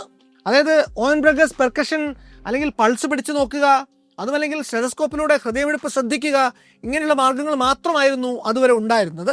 ഹൃദയം ഒന്നുകിൽ ക്രമരഹിതമായിട്ട് മിടിക്കുന്നു, അല്ലെങ്കിൽ മിടിപ്പിന്റെ ശബ്ദം അത്ര പന്തിയല്ല എന്നിങ്ങനെയുള്ള നിരീക്ഷണങ്ങൾ മാത്രമേ ഡോക്ടർമാർക്ക് നടത്താൻ സാധിച്ചിരുന്നുള്ളൂ.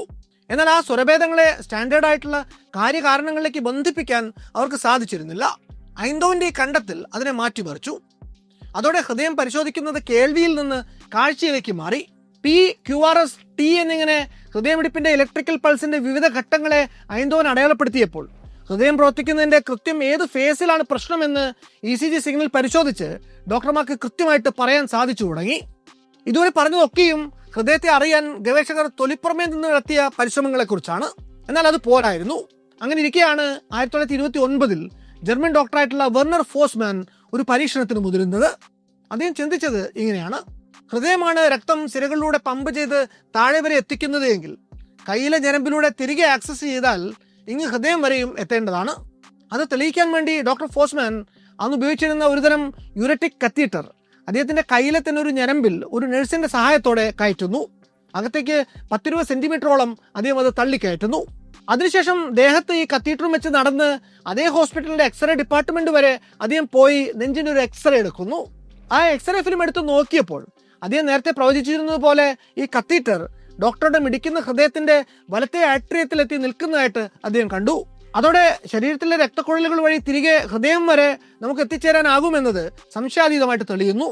ഡോക്ടർ ഫോസ്മാന്റെ നിഗമനങ്ങളുടെ ചൂടുപിടിച്ച് തുടർന്നു പോയ ഗവേഷണങ്ങൾക്ക് ശേഷം doctor Andre Cournand, doctor Dickinson Richards എന്നിവർ വൈദ്യശാസ്ത്രത്തിൽ ആദ്യമായിട്ട് ബ്ലഡ് പ്രഷർ, ഓക്സിജൻ ലെവൽ എന്നിവ പരിശോധിക്കാൻ വേണ്ടി ഹൃദയത്തിന്റെ അറകളിലേക്ക് കത്തീറ്ററുകൾ പ്ലേസ് ചെയ്തു.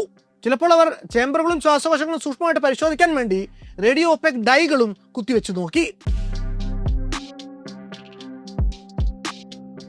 ഇനി അങ്ങോട്ട് പറയാൻ പോകുന്ന കാര്യങ്ങൾ മനസ്സിലാക്കണമെങ്കിൽ ഹൃദയത്തിന്റെ പ്രവർത്തനത്തെക്കുറിച്ച് ഒരല്പം കൂടി കൃത്യമായ ധാരണ നമുക്കുണ്ടാവേണ്ടതുണ്ട്. നമ്മുടെ ശരീരം എങ്ങനെയാണ് ഹൃദയം പോലെ കാര്യക്ഷമമായ, ശക്തമായ, അങ്ങേറ്റം സംവേദനക്ഷമമായിട്ടുള്ള ഒരു അവയവത്തെ വളർത്തിക്കൊണ്ടു വരുന്നത് എന്ന് ആലോചിച്ചിട്ടുണ്ടോ?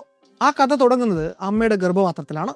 ദിവസങ്ങൾക്കുള്ളിൽ ഭ്രൂണത്തിൽ ആദ്യമായിട്ട് പൊടിക്കുന്നത് ഹൃദയമാണ് എന്ന് നമ്മൾ നേരത്തെ പറഞ്ഞു. 4-5 ആഴ്ചയ്ക്കുള്ളിൽ ഗർഭശിശുവിന്റെ ഹൃദയത്തിൽ അറകളുണ്ടാവും. ഫീറ്റൽ ഹാർട്ട് ബീറ്റ് എന്ന് പറയുന്നത് അഡൾട്ട് ഹാർട്ട് ബീറ്റിന്റെ ഏതാണ്ട് ഇരട്ടിയോളം വരും. അതായത് ഏതാണ്ട് 150 ബീറ്റ്സ് പെർ മിനിറ്റിനടുത്ത് വരും. 12 ആഴ്ച ആകുമ്പോഴേക്കും കുഞ്ഞിന്റെ ഹൃദയം നിത്യേന ഏതാണ്ട് 34 ലിറ്ററോളം രക്തം പമ്പ് ചെയ്തു തുടങ്ങും. നവജാത ശിശുവിന്റെ പൾസ് ഏതാണ്ട് 125 ബീറ്റ്സ് പെർ മിനിറ്റ് വരും. അടുത്ത 12 മുതൽ 14 വർഷത്തിനുള്ളിലാണ് ഹാർട്ട് റേറ്റ് നോർമൽ വാല്യൂ ആയിട്ടുള്ള 72ലേക്ക് കുറഞ്ഞ് സെറ്റിലാകുന്നത്. കുഞ്ഞ് വളർന്നു വരുന്നതിനനുസരിച്ച് ഹൃദയത്തിന്റെ വലിപ്പം കൂടും, രക്തചംക്രമണ വ്യൂഹം കൂടുതൽ വിസ്തൃതമാകും. നമ്മുടെ ഹൃദയത്തിന് പ്രധാനമായും 4 അറകളാണുള്ളത്. വലത്തെ ഏട്രിയം, വലത്തെ വെൻട്രിക്കിൾ, ഇടത്തെ ഏട്രിയം, ഇടത്തെ വെൻട്രിക്കിൾ എന്നിവയാണവ. ഇതുപോലെ 4 വാൽവുകളാണ് ഹൃദയത്തിനുള്ളത്. വലത്തെ ഏട്രിയത്തിനും വലത്തെ വെൻട്രിക്കിളിനും ഇടയിലെ വാൽവിനെ നമ്മൾ ട്രൈക്കസ്പിഡ് വാൽവ് എന്നും, ഇടത്തെ ഏട്രിയത്തിനും ഇടത്തെ വെൻട്രിക്കിളിനും ഇടയിലെ വാൽവിനെ മൈട്രൽ വാൽവ് എന്നും, വലത്തെ വെൻട്രിക്കിളിനും പൾമണറി ആർട്ടറിക്കും ഇടയിലെ വാൽവിനെ പൾമണറി വാൽവ് എന്നും, ഇടത്തെ വെൻട്രിക്കിളിനും അയോട്ടയ്ക്കും ഇടയിലെ വാൽവിനെ അയോട്ടിക് വാൽവ് എന്നും വിളിക്കാറുണ്ട്. ചംക്രമണത്തിന്റെ ഹൈവേകൾ എന്ന് വിളിക്കുന്ന രക്തക്കുഴലുകൾ ഇനി പറയുന്നവയാണ്. സുപ്പീരിയർ വിനക്കാവ, ഇൻഫീരിയർ വിനക്കാവ എന്നിങ്ങനെ അറിയപ്പെടുന്ന സിരകളാണ് അശുദ്ധരക്തം ഹൃദയത്തിലേക്ക് എത്തിക്കുന്ന പ്രധാന രക്തക്കുഴലുകൾ. പൾമണറി ആർട്ടറിയാണ് അശുദ്ധരക്തം വഹിക്കുന്ന ഒരേ ഒരു ആർട്ടറി. പൾമണറി വെയിൻസ് ശുദ്ധരക്തം വഹിക്കുന്ന സിരകളാണ്. അയോട്ട അഥവാ ആർട്ടറിയാണ് ശരീരത്തിലെ ഏറ്റവും വലിയ രക്തക്കുഴൽ. ഇടത്തെ വെൻട്രിക്കിളിൽ നിന്ന് ശരീരത്തിന്റെ മറ്റുള്ള ഭാഗങ്ങളിലേക്ക് ശുദ്ധരക്തം എത്തിക്കുന്നത് അതാണ്. പൾമണറി സർക്യൂട്ട്, സിസ്റ്റമിക് സർക്യൂട്ട് എന്നിങ്ങനെ 2 കണ്ടിന്യൂസ് ക്ലോസ് ലൂപ്പുകളിലാണ് രക്തം ഒഴുകുന്നത്. ശരീരത്തിന്റെ വിവിധ അവയവങ്ങളിൽ നിന്ന് വീനാക്കാവകൾ വഴി ഓക്സിജൻ ഡിപ്ലീറ്റഡ് ആയിട്ടുള്ള അശുദ്ധ രക്തം വന്നെത്തുന്നത് വലത്തെ ഏട്രിയത്തിലേക്കാണ്. വലത്തെ ഏട്രിയം ചുരുങ്ങുമ്പോൾ അവിടെ നിന്ന് ട്രൈക്കസ്പിഡ് വാൽവ് വഴി വലത്തെ വെൻട്രിക്കിളിലേക്ക് കടക്കുന്ന ഈ അശുദ്ധ രക്തം ഓക്സിജനൈസ് ചെയ്യപ്പെടാൻ വേണ്ടി പൾമണറി വാൽവ് വഴിക്ക് പൾമണറി ആർട്ടറിയിലൂടെ ശ്വാസകോശങ്ങളിലേക്ക് പമ്പ് ചെയ്യപ്പെടും. അവിടെ വെച്ച് രക്തത്തിലെ കാർബൺ ഡൈ ഓക്സൈഡ് ഷെഡ് ചെയ്യപ്പെട്ട് പകരം ഓക്സിജൻ കയറും. ശ്വാസകോശങ്ങളിൽ നിന്ന് തിരികെ വരുന്ന ഓക്സിജൻ റിച്ച് ആയിട്ടുള്ള ശുദ്ധരക്തം ചെന്നെത്തുക ഇടത്തെ ഏട്രിയത്തിലേക്കാണ്. അവിടെ നിന്ന് ഇടത്തെ ഏട്രിയം ചുരുങ്ങുമ്പോൾ മൈട്രൽ വാൽവ് വഴി ഇടത്തെ വെൻട്രിക്കിളിലേക്ക് കടക്കുന്ന ശുദ്ധരക്തം അവിടെ നിന്നും അയോട്ടിക് വാൽവ് താണ്ടി അയോട്ട കൊറോണറി ആർട്ടറികൾ വഴി തിരികെ ശരീരത്തിന്റെ വിവിധ ഭാഗങ്ങളിലേക്ക് പമ്പ് ചെയ്യപ്പെടും. ഇത്രയും പറഞ്ഞു വെച്ചത് ഹൃദയത്തിന്റെ പ്ലംബിംഗ് സിസ്റ്റമാണ്. ഇനിയുള്ളത് ഈ പ്ലംബിംഗ് സിസ്റ്റത്തെ അതിലെ വാൽവുകൾ കൃത്യമായി അടച്ചും തുറന്നും അറകളെ ചുരുക്കിയും വികസിപ്പിച്ചും തികഞ്ഞ ഹാർമണിയിൽ പ്രവർത്തിക്കാൻ സഹായിക്കുന്ന അതിൻ്റെ ഹിഡൻ ഇലക്ട്രിക്കൽ സർക്യൂട്ടറിയാണ്. ഈ ഇലക്ട്രിക്കൽ സിഗ്നലുകൾ കിട്ടിയില്ലെങ്കിൽ ഹൃദയത്തിൻ്റെ പേശികൾക്ക് എപ്പോൾ ചുരുങ്ങണം, എപ്പോൾ വികസിക്കണമെന്ന് മനസ്സിലാവില്ല. 2 നോഡുകളാണ് പ്രധാനമായും ഈ ഇലക്ട്രിക്കൽ സിഗ്നൽ സിസ്റ്റത്തിനുള്ളത്. ആദ്യത്തേത് SA നോഡ് അഥവാ സൈനോ ആട്രിയൽ നോഡ്. അതാണ് ഹൃദയത്തിൻ്റെ നാച്ചുറൽ പേസ് മേക്കർ. വലത്തെ ആട്രിയത്തിൻ്റെ ഭിത്തിയിലാണ് ഇത് സ്ഥിതി ചെയ്യുന്നത്. ഓരോ തവണ ഹൃദയം മിടിക്കാനും വേണ്ട സിംഗിൾ ഇലക്ട്രിക്കൽ പൾസ് ഉണ്ടാക്കുന്നത് ഈ നോഡാണ്. രണ്ടാമത്തെ നോഡിന്റെ പേര് ആട്രിയോ വെൻട്രിക്കുലർ നോഡ്. ഇതൊരു ഡിലേ സ്റ്റേഷൻ ആണെന്ന് നമുക്ക് സങ്കല്പിക്കാം. ഏട്രിയങ്ങളുടെയും വെൻട്രിക്കിളുകളുടെയും ഇടയിലെ അതിരിലാണ് ഇതുള്ളത്. ഇലക്ട്രിക്കൽ സിസ്റ്റത്തിന്റെ പിന്നെയുള്ള പ്രധാന ഭാഗങ്ങൾ the bundle of His Purkinje fibres എന്നിവയാണ്. ഹൃദയത്തിന്റെ മധ്യഭിത്തിയായ സെപ്റ്റത്തിലൂടെ വെൻട്രിക്കിളുകളെ താഴ്ഭാഗത്ത് ചുറ്റിപ്പണഞ്ഞാണ് ഇത് സ്ഥിതി ചെയ്യുന്നത്. SA നോഡിൽ നിന്ന് ഉത്ഭവിക്കുന്ന പൾസ് 2 അപ്പർ ചേമ്പറുകളുടെയും അതായത് ഇടത്തു വലത്ത് ഏട്രിയങ്ങളിലൂടെയും കടന്നു പോകുമ്പോൾ ഇവ രണ്ടും ഒരുമിച്ച് ചുരുങ്ങി രക്തം വെൻട്രിക്കിളുകളിലേക്ക് എത്തും. ഈ ഇലക്ട്രിക്കൽ സിഗ്നൽ AV നോഡിലേക്ക് എത്തുമ്പോൾ അവിടെ അതിനൊരു ക്രൂഷ്യൽ പോസ് കിട്ടും. ഇതാണ് വെൻട്രിക്കിളുകൾ വീണ്ടും ചുരുങ്ങുന്നതിന് മുമ്പ് അവയിലേക്ക് രക്തം വന്ന് നിറയാനുള്ള സാവകാശം കൊടുക്കുന്നത്. ഈ ഒരു ക്രൂഷ്യൽ പോസിന് ശേഷം സിഗ്നൽ ബണ്ടിൽ ഓഫ് ഹിസിലൂടെ പർക്കിഞ്ചെ ഫൈബേഴ്സിലേക്ക് പടരും. അപ്പോഴാണ് വെൻട്രിക്കിളുകൾ ചുരുങ്ങി രക്തം വാൽവുകൾ താണ്ടി ശ്വാസകോശത്തിലേക്കും ശരീരത്തിലെ മറ്റ് അവയവങ്ങളിലേക്കുമുള്ള അതിൻ്റെ യാത്ര തുടരുക. ഇത്രയും കഴിഞ്ഞാൽ ഉടനെ ഹൃദയപേശികൾ വീണ്ടും റീസെറ്റ് ആകും. വീണ്ടും SA നോഡ് അടുത്ത പൾസ് ഉൽപ്പാദിപ്പിക്കാനും ഇതേ പ്രൊസീജിയർ തുടരാനുമുള്ള കാത്തിരിപ്പാണ്. പിന്നെ ഹൃദയത്തിന്റെ ഈ ഇലക്ട്രിക്കൽ സിസ്റ്റം ഇതുപോലെ റിഥമിക്കായി കൃത്യമായിട്ട് ഫയർ ചെയ്യാത്തപ്പോഴാണ് നമുക്ക് അരിത്മിയ അഥവാ ക്രമരഹിതമായിട്ടുള്ള ഹൃദയമിടിപ്പ് ഉണ്ടാവുന്നത്. അങ്ങനെയുള്ളവർക്കാണ് ഇത് ക്രമപ്പെടുത്താൻ വേണ്ടി പേസ് മേക്കറുകളുടെ സഹായം തേടേണ്ടി വരുന്നത്. ഹൃദയത്തിന്റെ ഈ വയറിംഗ് താറുമാറാകുമ്പോൾ SA നോഡിൽ നിന്ന് തുടങ്ങി കൃത്യം ക്രമത്തിൽ നടക്കേണ്ട ഈ ഫയറിങ്ങിന് പകരം വെൻട്രിക്കിളുകളിലൂടെ തലങ്ങും വിലങ്ങും ഇലക്ട്രിക്കൽ സിഗ്നൽ പാഞ്ഞു തുടങ്ങും. ഇതിനെ നമ്മൾ വെൻട്രിക്കുലർ ഫിബ്രിലേഷൻ എന്ന് വിളിക്കും. അങ്ങനെ ഉണ്ടായാൽ ഹൃദയത്തിന്റെ പമ്പിങ് നിലയ്ക്കും. അപ്പോഴാണ് നമ്മൾ ഡീഫിബ്രിലേറ്റർ എന്ന യന്ത്രം വഴിക്ക് ഒരു എക്സ്റ്റേണൽ ഷോക്ക് കൊടുത്ത് ഒരു അണുവിട നേരത്തേക്ക് ഹൃദയത്തിന്റെ പ്രവർത്തനം നിർത്തിച്ച് ഇലക്ട്രിക്കൽ ആക്ടിവിറ്റിയിലെ തകരാർ പരിഹരിക്കാൻ നോക്കുന്നത്. പലർക്കുമുള്ള ഒരു തെറ്റിദ്ധാരണ പൂർണ്ണമായിട്ട് നിലച്ച് ഫ്ലാറ്റ് ലൈൻ അടിച്ചൊരു ഹൃദയത്തെ ജമ്പ് സ്റ്റാർട്ട് ചെയ്യുകയാണ് ഡീഫിബ്രിലേറ്റർ ചെയ്യുന്നത് എന്നാണ്. അത് നേരെ മറിച്ചാണ്. ഹൃദയത്തെ തൽക്കാലത്തേക്കൊന്ന് പിടിച്ചു നിർത്തുകയാണ് ഇത് ചെയ്യുന്നത്. ഇങ്ങനെ വെൻട്രിക്കുലർ ഫിബ്രിലേഷൻ നടക്കുമ്പോഴാണ് ഹൃദയസ്തംഭനം അഥവാ സഡൻ കാർഡിയക് അറസ്റ്റ് സംഭവിക്കുന്നത്. പണ്ടൊക്കെ അത് ഒഴിവാക്കണമെങ്കിൽ തുടർച്ചയായി CPR നൽകി ഉടനടി ആശുപത്രിയിൽ എത്തിച്ച് എമർജൻസിയിൽ കയറ്റി ഡീഫിബ്രിലേറ്റ് ചെയ്യണമായിരുന്നു. ഇന്ന് കേരളത്തിലെ ഒട്ടുമിക്ക പൊതു ഇടങ്ങളിലും ഓട്ടോമേറ്റഡ് എക്സ്റ്റേണൽ ഡീഫിബ്രിലേറ്റർ എന്ന ജീവൻ രക്ഷാ ഉപകരണം ലഭ്യമാണ്. നമ്മൾ ഓരോരുത്തരും അതിൽ പരിശീലനം നേടുകയും സഹജീവികളുടെ ജീവൻ രക്ഷിക്കാൻ പ്രാപ്തരാവുകയും ചെയ്യേണ്ടതുണ്ട്. AED പോലെ തന്നെ ഷോക്ക് കൊടുക്കുന്ന ഒന്നാണ് ഇംപ്ലാന്റബിൾ കാർഡിയോവേർട്ടർ ഡീഫിബ്രിലേറ്റർ അഥവാ ICD എന്ന ഉപകരണം. അത് പക്ഷേ ഒരു സർജൻ രോഗിയുടെ നെഞ്ചിലെ തൊലിക്ക് ചുവട്ടിലായിട്ട് ഇംപ്ലാന്റ് ചെയ്യുകയാണ് പതിവ്. ഇതിലെ പ്രോസസ്സർ ഹൃദയത്തിന്റെ റിതം സദാ മോണിറ്റർ ചെയ്യുകയും വെൻട്രിക്കുലർ ഫിബ്രിലേഷൻ സംഭവിക്കാൻ സാധ്യതയുണ്ട് എന്ന് തോന്നുന്ന മുറയ്ക്ക് ഹൃദയത്തിന് ഷോക്ക് കൊടുക്കുകയുമാണ് ചെയ്യാറുള്ളത്. ഹൃദയ ശസ്ത്രക്രിയകളുമായിട്ട് ബന്ധപ്പെട്ട ചില ഡെവലപ്മെന്റുകളിലേക്ക് തിരികെ വന്നാൽ ഹൃദയത്തെക്കുറിച്ചുള്ള ധാരണകൾ 1950കളുടെ തുടക്കത്തോടെ കുറെ കൂടി വ്യക്തമായി എങ്കിലും ഹൃദയത്തിന്റെ സ്ട്രക്ചറൽ ആയിട്ടുള്ള കേടുപാടുകൾ ചികിത്സിക്കുന്ന കാര്യത്തിൽ അപ്പോഴും പ്രായോഗികമായിട്ടുള്ള പ്രതിസന്ധികൾ നിലനിന്നു. ഉദാഹരണത്തിന് ഹൃദയത്തിന്റെ എന്തെങ്കിലും ഒരു സ്ട്രക്ചറൽ പ്രശ്നം പരിഹരിക്കാൻ ശ്രമിക്കണമെന്നുണ്ടെങ്കിൽ ഹൃദയത്തിനകത്ത് ബ്ലഡ് ഇല്ലാത്ത അവസ്ഥയിൽ സർജന്മാർക്ക് കിട്ടണം. എന്നാൽ അങ്ങനെ ഹൃദയത്തിൽ രക്തമില്ലാത്ത അവസ്ഥ വന്നാൽ മിനിറ്റുകൾക്കുള്ളിൽ നമ്മുടെ തലച്ചോർ മൃതാവസ്ഥയിലേക്ക് പോവുകയും ചെയ്യും. ഈ ഡയലമയ്ക്ക് ഒരു പരിഹാരം കാണുന്നത് ഡോക്ടർ ജോൺ ഹെയ്ഷാം ഗിബ്ബൺ എന്നു പേരുള്ള ഒരു അമേരിക്കൻ കാർഡിയോളജിസ്റ്റാണ്. സ്വന്തമായി ഒരു ഹാർട്ട് ലങ് മെഷീൻ വികസിപ്പിച്ചെടുക്കുന്നത് അദ്ദേഹമാണ്. അങ്ങനെ ഒരു ഉപകരണം പ്രയോഗത്തിൽ വന്ന ശേഷമാണ് ഡോക്ടർമാർക്ക് ആദ്യമായി നിരന്തരം ചലിച്ചുകൊണ്ടിരുന്ന ഹൃദയമെന്ന അതിസങ്കീർണമായ മെഷീന് അനക്കമില്ലാതെ ചോര വറ്റിച്ച നിലയിൽ റിപ്പയർ ചെയ്യാൻ പാകത്തിന് കയ്യിൽ കിട്ടുന്നത്. എന്നാൽ ആ കണ്ടെത്തലിന്റെ പ്രചോദനം പക്ഷേ വളരെ ട്രാജിക് ആയിട്ടുള്ള ഒരു സംഭവമാണ്. 1931 ഡോക്ടർ ഗിബൺ ബോസ്റ്റണിൽ ഒരു യുവ കാർഡിയോ റിസർച്ച് ഫെല്ലോ ആയിട്ട് ഇരിക്കുന്ന കാലം മാസീവ് പൾമണറി എംബോളിസം അഥവാ ശ്വാസകോശത്തിൽ രക്തം കട്ടപിടിക്കുന്ന രോഗം കൊണ്ട് ഏറെ ബുദ്ധിമുട്ടുന്ന മേരി മാക്നൽ എന്നു പേരുള്ള ഒരു രോഗിയെ നിരീക്ഷിക്കാനുള്ള ചുമതല അന്ന് ഡോക്ടർക്ക് കിട്ടുന്നു. അങ്ങനെ അവളെ നിരീക്ഷിച്ചു കൊണ്ടിരുന്ന ഒരു രാത്രി ആ പാവം പെൺകുട്ടി ഈ കട്ടപിടിച്ച രക്തക്കൊഴലുകൾ താണ്ടി ചോര അവളുടെ ശ്വാസകോശത്തിലേക്ക് എത്തിക്കാൻ അവളുടെ ഹൃദയം ശ്രമിക്കുന്നതിൻ്റെ ആയാസത്തിൽ മണിക്കൂറുകളോളം കിടന്ന് ചക്രശ്വാസം വലിക്കുന്നത് കണ്ടു നിൽക്കേണ്ടി വന്നു ഈ ഡോക്ടർക്ക്. അന്ന് ഈ ഡോക്ടർ ചിന്തിച്ചത് ഈ കുട്ടിയുടെ ശരീരത്തിലെ രക്തം തൽക്കാലത്തേക്ക് ശ്വാസകോശങ്ങളിൽ നിന്നൊന്ന് ബൈപ്പാസ് ചെയ്ത് ശേഷം ആർട്ടിഫിഷ്യലായിട്ട് അതിനെ ഒന്ന് ഓക്സിജനേറ്റ് ചെയ്ത് വീണ്ടും ഹൃദയത്തിലേക്ക് പമ്പ് ചെയ്ത് എത്തിക്കാൻ സാധിച്ചാൽ ആ കിട്ടുന്ന കുറച്ചു നേരം കൊണ്ട് ഡോക്ടർമാർക്ക് ശ്വാസകോശത്തിലെ രക്തക്കട്ടകൾ നീക്കം ചെയ്ത് വീണ്ടും പഴയ സ്ഥിതിയിലേക്ക് കൊണ്ടുചെല്ലാനായാൽ ആ കുട്ടിയെ എന്നേക്കുമായിട്ട് ഭേദപ്പെടുത്താൻ സാധിച്ചിരുന്നേനെ എന്നാണ്. ദൗർഭാഗ്യവശാൽ അന്ന് അതിനുള്ള സാങ്കേതിക വിദ്യ കണ്ടെത്തിയിട്ടുണ്ടായിരുന്നില്ല. അങ്ങനെ ഒരു ചിന്ത പോലും സയൻസ് ഫിക്ഷൻ എന്ന് വൈദ്യശാസ്ത്ര ലോകം കണ്ടിരുന്ന കാലമാണ്. ഡോക്ടർ ഗിബണും പത്നിയും ഗവേഷകയുമായ ഡോക്ടർ മേരി ഹോപ്കിൻസൺ ഗിബണും ചേർന്ന് 30കളുടെ തുടക്കത്തിൽ ആ ദിശയിലുള്ള ഗവേഷണങ്ങൾ ആരംഭിച്ചു. അതിനുവേണ്ടി സോഫ്റ്റ് ആക്ഷനുള്ള ഒരു പമ്പും ശ്വാസകോശത്തിൽ ഓക്സീകരണ പ്രക്രിയ മിമിക് ചെയ്യാൻ പറ്റുന്ന ഒരു യന്ത്രവുമൊക്കെ അവർ മറ്റു ഗവേഷകരുടെ സഹായത്തോടെ വികസിപ്പിച്ചെടുത്തു. ഒടുവിൽ 1935 ഇവരിങ്ങനെ ഒരു പൂച്ചയെ അതിൻ്റെ ഹൃദയവും ശ്വാസകോശവും എല്ലാം ബൈപ്പാസ് ചെയ്ത് യന്ത്രസഹായത്തോടെ ഏതാണ്ട് 20 മിനിറ്റോളം ജീവനോടെ നിലനിർത്തി. എന്നാൽ അപ്പോഴേക്കും തുടങ്ങിയ രണ്ടാം ലോക മഹായുദ്ധം ഈ ഗവേഷണങ്ങളെ തടസ്സപ്പെടുത്തി. യുദ്ധം അവസാനിച്ച ശേഷം ഡോക്ടർ ഗിബൺ തന്റെ ലബോറട്ടറിയിലേക്ക് മടങ്ങിയെത്തുന്നത് പൂച്ചയിൽ പരീക്ഷിച്ചത് മനുഷ്യനു വേണ്ടി അപ്ഗ്രേഡ് ചെയ്യാനുള്ള ദൃഢനിശ്ചയത്തോടെയാണ്. അന്ന് ഏറെ ശ്രമകരവും ചെലവേറിയതുമായിട്ടുള്ള ആ പ്രക്രിയയിൽ അദ്ദേഹത്തെ സഹായിക്കാൻ IBM കമ്പനിയുടെ ചെയർമാൻ തോമസ് ജെ വാട്സൺ തയ്യാറായി. ഗവേഷണത്തിന് വേണ്ട ഭൗതിക സാഹചര്യങ്ങൾ ഒരുക്കി നൽകിയതിനോടൊപ്പം തന്റെ സ്ഥാപനത്തിലെ പ്രതിഭാധനരായിട്ടുള്ള ഒരു കൂട്ടം എഞ്ചിനീയർമാരെയും വാട്സൺ ഈ റിസർച്ചിനു വേണ്ടി വിട്ടുകൊടുത്തു. വർഷങ്ങൾ നീണ്ടുനിന്ന പരീക്ഷണങ്ങൾക്കും ട്രയലുകൾക്കും ശേഷം 1953 മെയ് 6 സെസീലിയ ബാവോലെക് എന്ന 18-കാരിയിൽ അവരത് വിജയകരമായിട്ട് പരീക്ഷിച്ചു. ഹൃദയത്തിന്റെ മുകളിലെ അറകൾക്കിടയിലെ ഭിത്തിയിൽ ഒരു ദ്വാരമുണ്ടായിരുന്നു ആ പെൺകുട്ടിക്ക്. താൻ നിർമ്മിച്ച മോഡൽ 2 മെഷീനിലേക്ക് ഡോക്ടർ ഗിബൺ സെസീലിയയെ കണക്ട് ചെയ്തു. 26 മിനിറ്റ് നേരത്തേക്ക് കാര്യങ്ങൾ മെഷീൻ ഏറ്റെടുത്തു. സെസീലിയയുടെ ഹൃദയം നിർത്തിവെച്ച് തുറന്ന് പരിശോധിക്കപ്പെട്ടു. പൂർണ്ണമായും ചോര പറ്റിച്ചിരുന്ന ഹൃദയത്തിന് ജന്മനാലുണ്ടായിരുന്ന ദ്വാരം എന്ന ഡിഫോർമിറ്റി വളരെ നിസ്സാരമായി അന്ന് ഡോക്ടർ ഗിബൺ തുന്നിക്കൂട്ടി പരിഹരിച്ചു.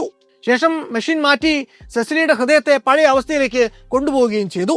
ഓപ്പറേഷന് ശേഷം ആ പെൺകുട്ടി പൂർണ്ണ ആരോഗ്യവതിയായി തന്റെ ജീവിതത്തിലേക്ക് മടങ്ങിപ്പോയി. ഗിബൺ അന്ന് ചെയ്ത ആ മെഡിക്കൽ പ്രൊസീജിയർ തുറന്നത് കാർഡിയോവാസ്കുലർ സർജറിയുടെ ഒരു പുതുയുഗത്തിലേക്കുള്ള വാതിലാണ്. ഹൃദയ ശസ്ത്രക്രിയാ രംഗത്ത് അടുത്ത വഴിത്തിരിവുണ്ടാകുന്നത് 1967 അക്കൊല്ലമാണ് ഡോക്ടർ റെനെ ഫവലാറോ എന്ന അമേരിക്കയിൽ ജോലി ചെയ്തിരുന്ന Argentine cardiac surgeon bypass surgery എന്ന പുതിയ സങ്കേതവുമായി രംഗത്തെത്തുന്നത്. ബ്ലോക്കായിട്ട് കിടക്കുന്ന കൊറോണറി ആർട്ടറിയിലെ ബ്ലോക്ക് കഷ്ടപ്പെട്ട് നീക്കുന്നതിന് പകരം അതേ രോഗിയുടെ തന്നെ തുടയിൽ നിന്നെടുത്ത തകരാറൊന്നുമില്ലാത്ത ഒരു രക്തക്കുഴൽ ഉപയോഗിച്ച് ബ്ലോക്കുള്ള ഈ ഭാഗം ബൈപ്പാസ് ചെയ്യുക എന്നതാണ് ബൈപ്പാസ് സർജറി എന്ന സങ്കല്പം. അന്നൊക്കെ ഇങ്ങനെ കൊറോണറി ആർട്ടറികളിൽ ഗുരുതരമായിട്ടുള്ള ബ്ലോക്കുകൾ ഉണ്ടായാൽ എൻഡാട്രക്ടമി എന്ന ഒരു പ്രൊസീജിയറാണ് സാധാരണ സർജന്മാർ ചെയ്തു പോന്നിരുന്നത്. അതായത് ഈ ആർട്ടറിയിലെ ബ്ലോക്കുള്ള ഭാഗങ്ങളെ ആക്സസ് ചെയ്ത് ബ്ലോക്ക് ഫിസിക്കലി സ്ക്രേപ്പ് ചെയ്ത് കളയുന്ന പരിപാടിയാണ് ഈ എൻഡാട്രക്ടമി. ആ രീതി പക്ഷേ വമ്പൻ പരാജയമായിരുന്നു. ഒന്നാമത് ഇത് വളരെ സങ്കീർണമായിട്ടുള്ള ഒരു പ്രക്രിയയാണ്, റിസ്ക് വളരെ കൂടുതലാണ്. അല്ലെങ്കിൽ ഇങ്ങനെ സ്ക്രേപ്പ് ചെയ്ത് ക്ലിയർ ചെയ്യുന്ന വെസലുകളിൽ വീണ്ടും വളരെ കുറഞ്ഞ സമയത്തിനുള്ളിൽ തന്നെ രക്തം കട്ട പിടിച്ചിരുന്നു. ഡോക്ടർ റെനെ ഫവാലറോ വികസിപ്പിച്ചെടുത്ത കൊറോണറി ആർട്ടറി ബൈപ്പാസ് ഗ്രാഫ്റ്റിംഗ് അഥവാ CABG ഇക്കാര്യത്തിൽ വേറിട്ടൊരു അപ്രോച്ചാണ് സ്വീകരിക്കുന്നത്.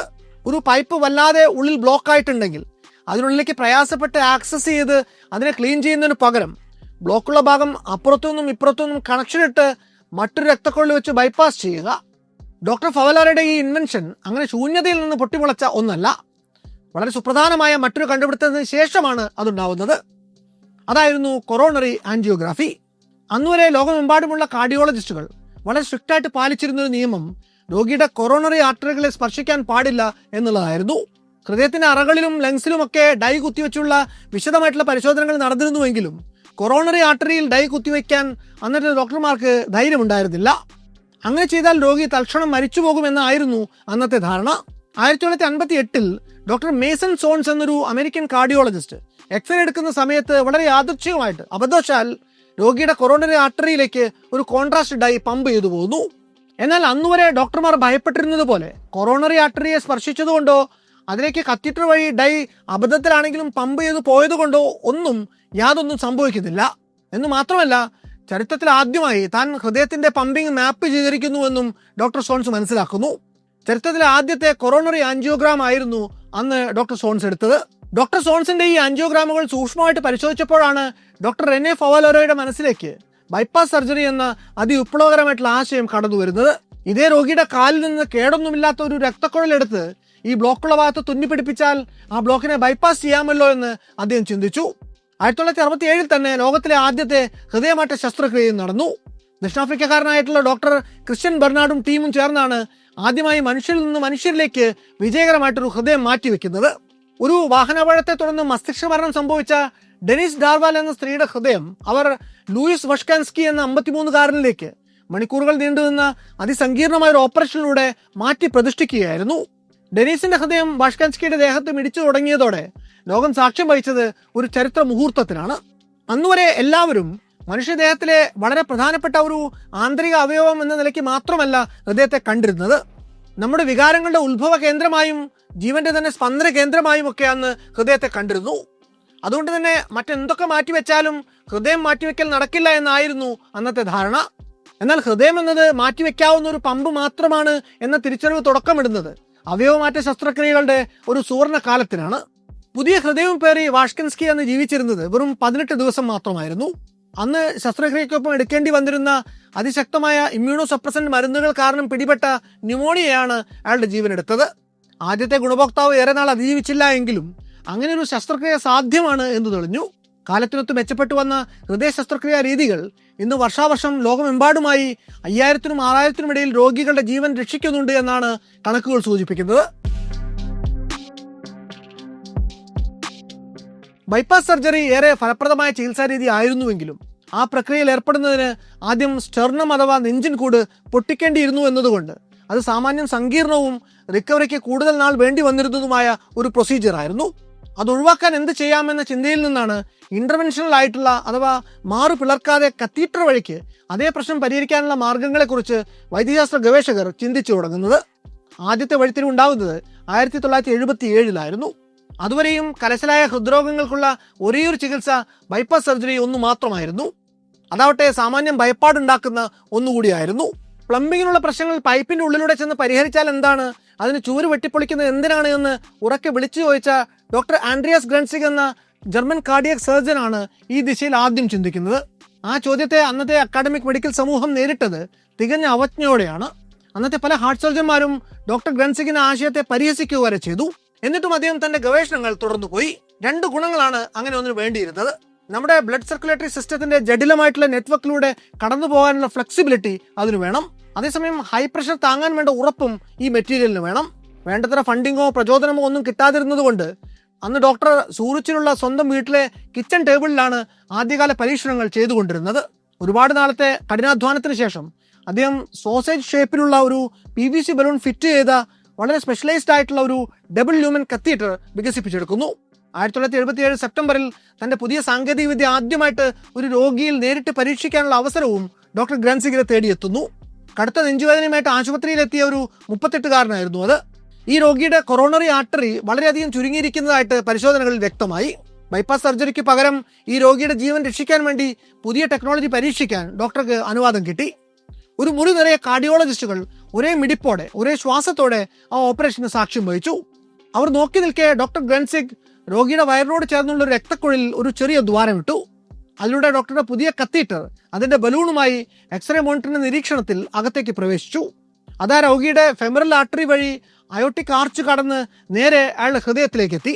ഡോക്ടർ അതിനുശേഷം തന്റെ കത്തീറ്ററിന്റെ മൈക്രോടിപ്പ് രോഗിയുടെ വിഡോമേക്കർ എന്ന് മെഡിക്കൽ സർക്കിളിൽ അറിയപ്പെടുന്ന ലെഫ്റ്റ് ആന്റീരിയർ ഡിസെൻഡിങ് ആർട്ടറിയിലേക്ക് കടത്തുന്നു.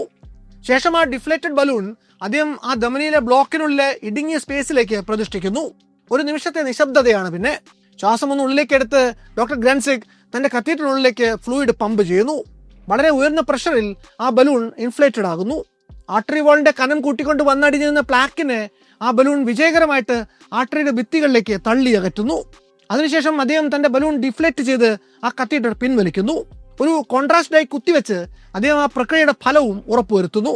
എക്സ്റേയിൽ തെളിഞ്ഞു തിളങ്ങുന്ന ആ കോൺട്രാസ്റ്റ് ഡൈയുടെ വെട്ടം കണ്ട് ആ മുറിയിൽ ഉറ്റുനോക്കിക്കൊണ്ടിരുന്ന കാർഡിയോളജിസ്റ്റുകളുടെ മുഖത്ത് ഒരു പുഞ്ചിരി വിടർന്നു. അത്രയും നേരം ഒരല്പം മാത്രം തുറന്ന് ഇടുങ്ങിയിരുന്ന ആർട്ടറി ഇപ്പോൾ പൂർണ്ണമായിട്ടും തുറന്നിരിക്കുന്നു. വളരെ എളുപ്പത്തിൽ അതിലൂടെ രക്തപ്രവാഹം നടക്കുന്നു. അല്പനേരം മുമ്പ് വരെ നെഞ്ചുവേദന കൊണ്ട് പിടഞ്ഞിരുന്ന രോഗി ഡോക്ടർ ഗ്രൻസിഗിനെ ആശ്വാസത്തോടെ നോക്കുന്നു. ഹൃദയത്തിന് പിടഞ്ഞ ഏറെ ഗുരുതരമായ ഒരു കേടുപാടിനുള്ള ചികിത്സ തേടി ദിവസങ്ങൾക്കുള്ളിൽ അന്നോളമുള്ള പതിവുകൾക്കൊക്കെ വിരുദ്ധമായി ആ രോഗി ആശുപത്രി വിട്ടു. ആ 38-കാരന്റെ ധമനിയിൽ ഡോക്ടർ ഗ്രൻസിഗ് നടത്തിയ ആ ഒരൊറ്റ ഇൻഫ്ലേഷൻ അത് ക്ലിയർ ചെയ്തത് അയാളുടെ ആർട്ടറി ഒന്നു മാത്രമായിരുന്നില്ല. അന്നോളം കാർഡിയോവാസ്കുലർ മെഡിസിൻ രംഗം വെച്ചു പുലർത്തിയിരുന്ന പല അബദ്ധധാരണകളും അതോടെ തെളിഞ്ഞു. നെഞ്ചു വെട്ടിപ്പൊളിച്ച് രോഗിക്ക് ട്രോമകൾ സമ്മാനിച്ചുകൊണ്ട് മാത്രമല്ല ഹൃദയത്തിന്റെ തകരാറുകൾ പരിഹരിക്കാനാവുക. രോഗിയുടെ രക്തക്കുഴലിനുള്ളിലൂടെ ചെന്നും അത് ചെയ്യാനാകുമെന്ന് ആ ഓപ്പറേഷൻ തെളിയിച്ചു. ഡോക്ടർ ഗ്രൻസിക്കിന്റെ ആ പരീക്ഷണ വിജയം അന്ന് ഇന്റർവെൻഷണൽ കാർഡിയോളജി എന്ന പേരിൽ പുതിയൊരു ഹൃദയ ശസ്ത്രക്രിയ ശാഖയ്ക്ക് തന്നെ തുടക്കമിട്ടു. അതിനുശേഷവും നിരവധി ബലൂൺ ആൻജിയോപ്ലാസ്റ്റികൾ ലോകത്ത് നടന്നു. പക്ഷേ ഈ രീതിക്കുണ്ടായിരുന്ന ഒരു കുഴപ്പം, ഇങ്ങനെ ബലൂൺ വീർപ്പിച്ച് തുറന്ന പല ആർട്ടറികളും പിന്നീട് അധിക നാൾ കഴിയുന്നതിന് മുമ്പ് തന്നെ തിരിച്ച് കൊളാപ്സ് ആയിരുന്നു എന്നതാണ്. 1986 ആ പ്രശ്നത്തിനും പരിഹാരമുണ്ടായി.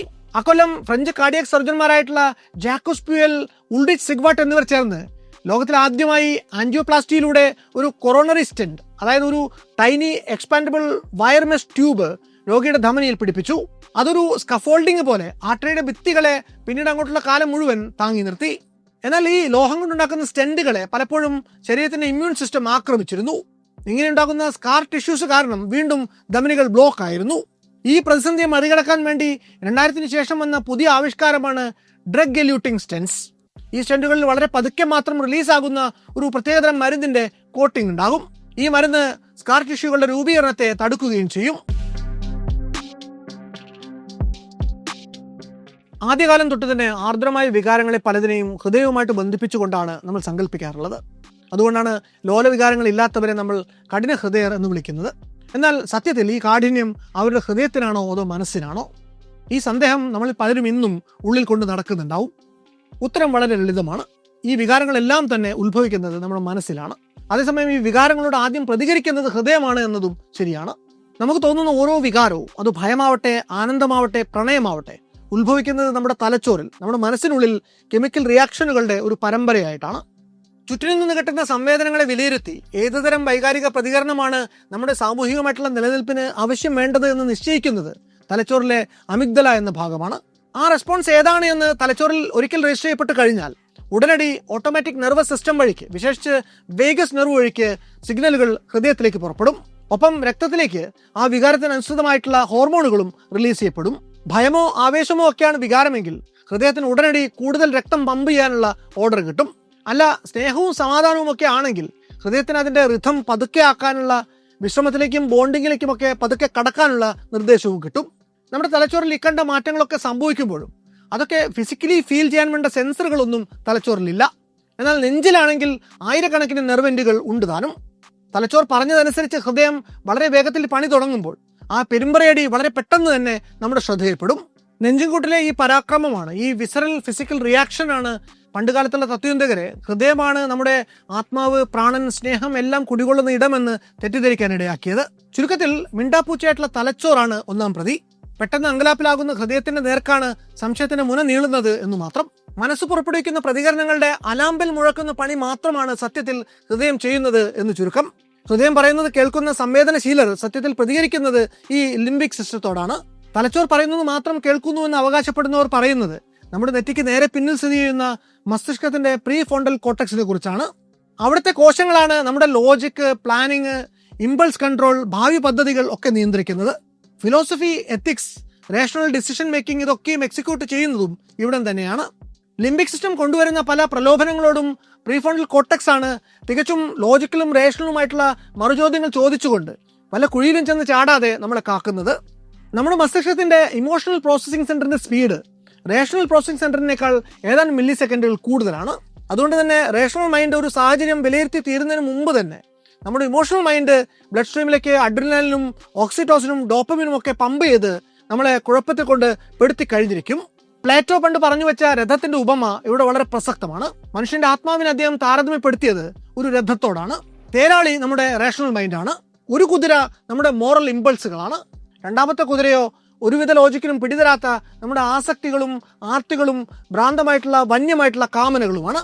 വിരുദ്ധ ദിശകളിലേക്ക് കുതിക്കാൻ വെമ്പുന്ന ആയുന്ന ഈ രണ്ട് കുതിരകളെ തെളിച്ചുകൊണ്ട് രഥം മുന്നോട്ട് കൊണ്ടുപോവുക എന്നതാണ് യഥാർത്ഥത്തിൽ നമ്മൾ ഹാർട്ട് വേഴ്സസ് മൈൻഡ് ഡയലമ എന്ന പ്രയോഗം കൊണ്ട് ഉദ്ദേശിക്കുന്നത്. മനുഷ്യകുലത്തിന് ഉത്ഭവം തൊട്ട് ഇങ്ങോട്ട് ഇന്നുവരെ നമ്മുടെ ഇടനെഞ്ചിനുള്ളിൽ മിടിക്കുന്ന ഹൃദയം നമ്മൾ മനുഷ്യർക്ക് വിമാനത്തിന്റെ ബ്ലാക്ക് ബോക്സ് പോലെ ഒരു പ്രഹേളികയായിട്ട് ഇന്നും തുടർന്നു പോരുന്ന ഒന്നാണ്. ഓടിക്കിതച്ചു വരുമ്പോൾ, അല്ലെങ്കിൽ ആരോടെങ്കിലും കയ്യാങ്കളിക്ക് മുതിരുമ്പോൾ, അല്ലെങ്കിൽ ഉള്ളു തുറന്ന് പ്രണയിക്കുന്ന ഒരാൾ കൺമുന്നിൽ വന്ന് നിൽക്കുമ്പോഴൊക്കെ ഞാൻ ഇവിടെയുണ്ട്, എൻ്റെ മിടിപ്പിന് കാതോർത്തോളൂ, എൻ്റെ വിളി കേട്ടോളൂ എന്ന് ഹൃദയം നമ്മോട് പറഞ്ഞുകൊണ്ടേയിരിക്കും. പക്ഷെ ഒരു കുഴപ്പമുള്ളത്, നിർത്താതെ മിടിക്കുന്ന ഹൃദയം ഒരു മുന്നറിയിപ്പും കൂടാതെ നിലച്ചു പോകാൻ ഇന്നും ഒരേ ഒരു നിമിഷം മതി എന്നുള്ളതാണ്. അങ്ങനെ നിലച്ചു പോകുന്നതിന് തൊട്ടിലിൽ കിടന്ന് വിരലുണ്ടുറങ്ങുന്ന ചോരക്കുഞ്ഞെന്നോ സ്കൂൾ യൂണിഫോമിൽ ബസ് കാത്തു നിൽക്കുന്ന കുട്ടികളെന്നോ യൗവനതീക്ഷ്ണമായിട്ടുള്ള പ്രണയങ്ങളിൽ പൂത്തുലഞ്ഞു നിൽക്കുന്ന യുവമിഥുനങ്ങളെന്നോ ഒരു വ്യത്യാസവുമില്ല. അത് നിലച്ചു പോവുക നിങ്ങളുടെ വിവാഹ ദിവസമോ കുഞ്ഞിന്റെ ചോറൂണിന്റെ അന്നോ ഒക്കെ ആകാം. അല്ലെങ്കിൽ ചിലപ്പോൾ നിങ്ങൾ അടുത്തൂൺ പറ്റി വിശ്രമജീവിതം നയിക്കുന്നതിനിടയ്ക്ക് വെറുതെ ഒരു മൂട് കപ്പ പിഴുന്നതിനിടയിൽ പോലും ആകാനിടയുണ്ട്. നമ്മുടെ ജീവിതത്തിന്റെ തിരശീല ഏറെ അവിചാരിതമായിട്ട് വലിച്ചിടുന്ന വിധികർത്താക്കളിൽ ഒരാൾ ഹൃദയമാണ്. നിലയ്ക്കാൻ നേരമായി എന്ന് അതിന് തോന്നിയാൽ പിന്നെ ബ്രഹ്മനും തടുക്കാൻ പ്രയാസമാകും. ജീവിതത്തിൽ കയ്യെത്തിപ്പിടിക്കാവുന്നതൊക്കെയും വെട്ടിപ്പിടിച്ചു എന്ന് സ്വകാര്യമായിട്ട് അഹങ്കരിക്കുമ്പോഴും എല്ലാം അറിയാമെന്ന് ഉള്ളിൽ അഭിമാനം കൊള്ളുമ്പോഴും എപ്പോൾ വേണമെങ്കിലും ഒരു നേർരേഖയിൽ ഒടുങ്ങാവുന്ന സ്പന്ദനവും ഉള്ളിൽ പേറിയാണ് നമ്മൾ നടക്കുന്നത് എന്ന തിരിച്ചറിവ് ആരെയും ഒരു നിമിഷ നേരത്തേക്ക് വിനയാന്വിതനാക്കും. ആ തിരിച്ചറിവോടെ നമുക്ക് തൽക്കാലം നിർത്താം.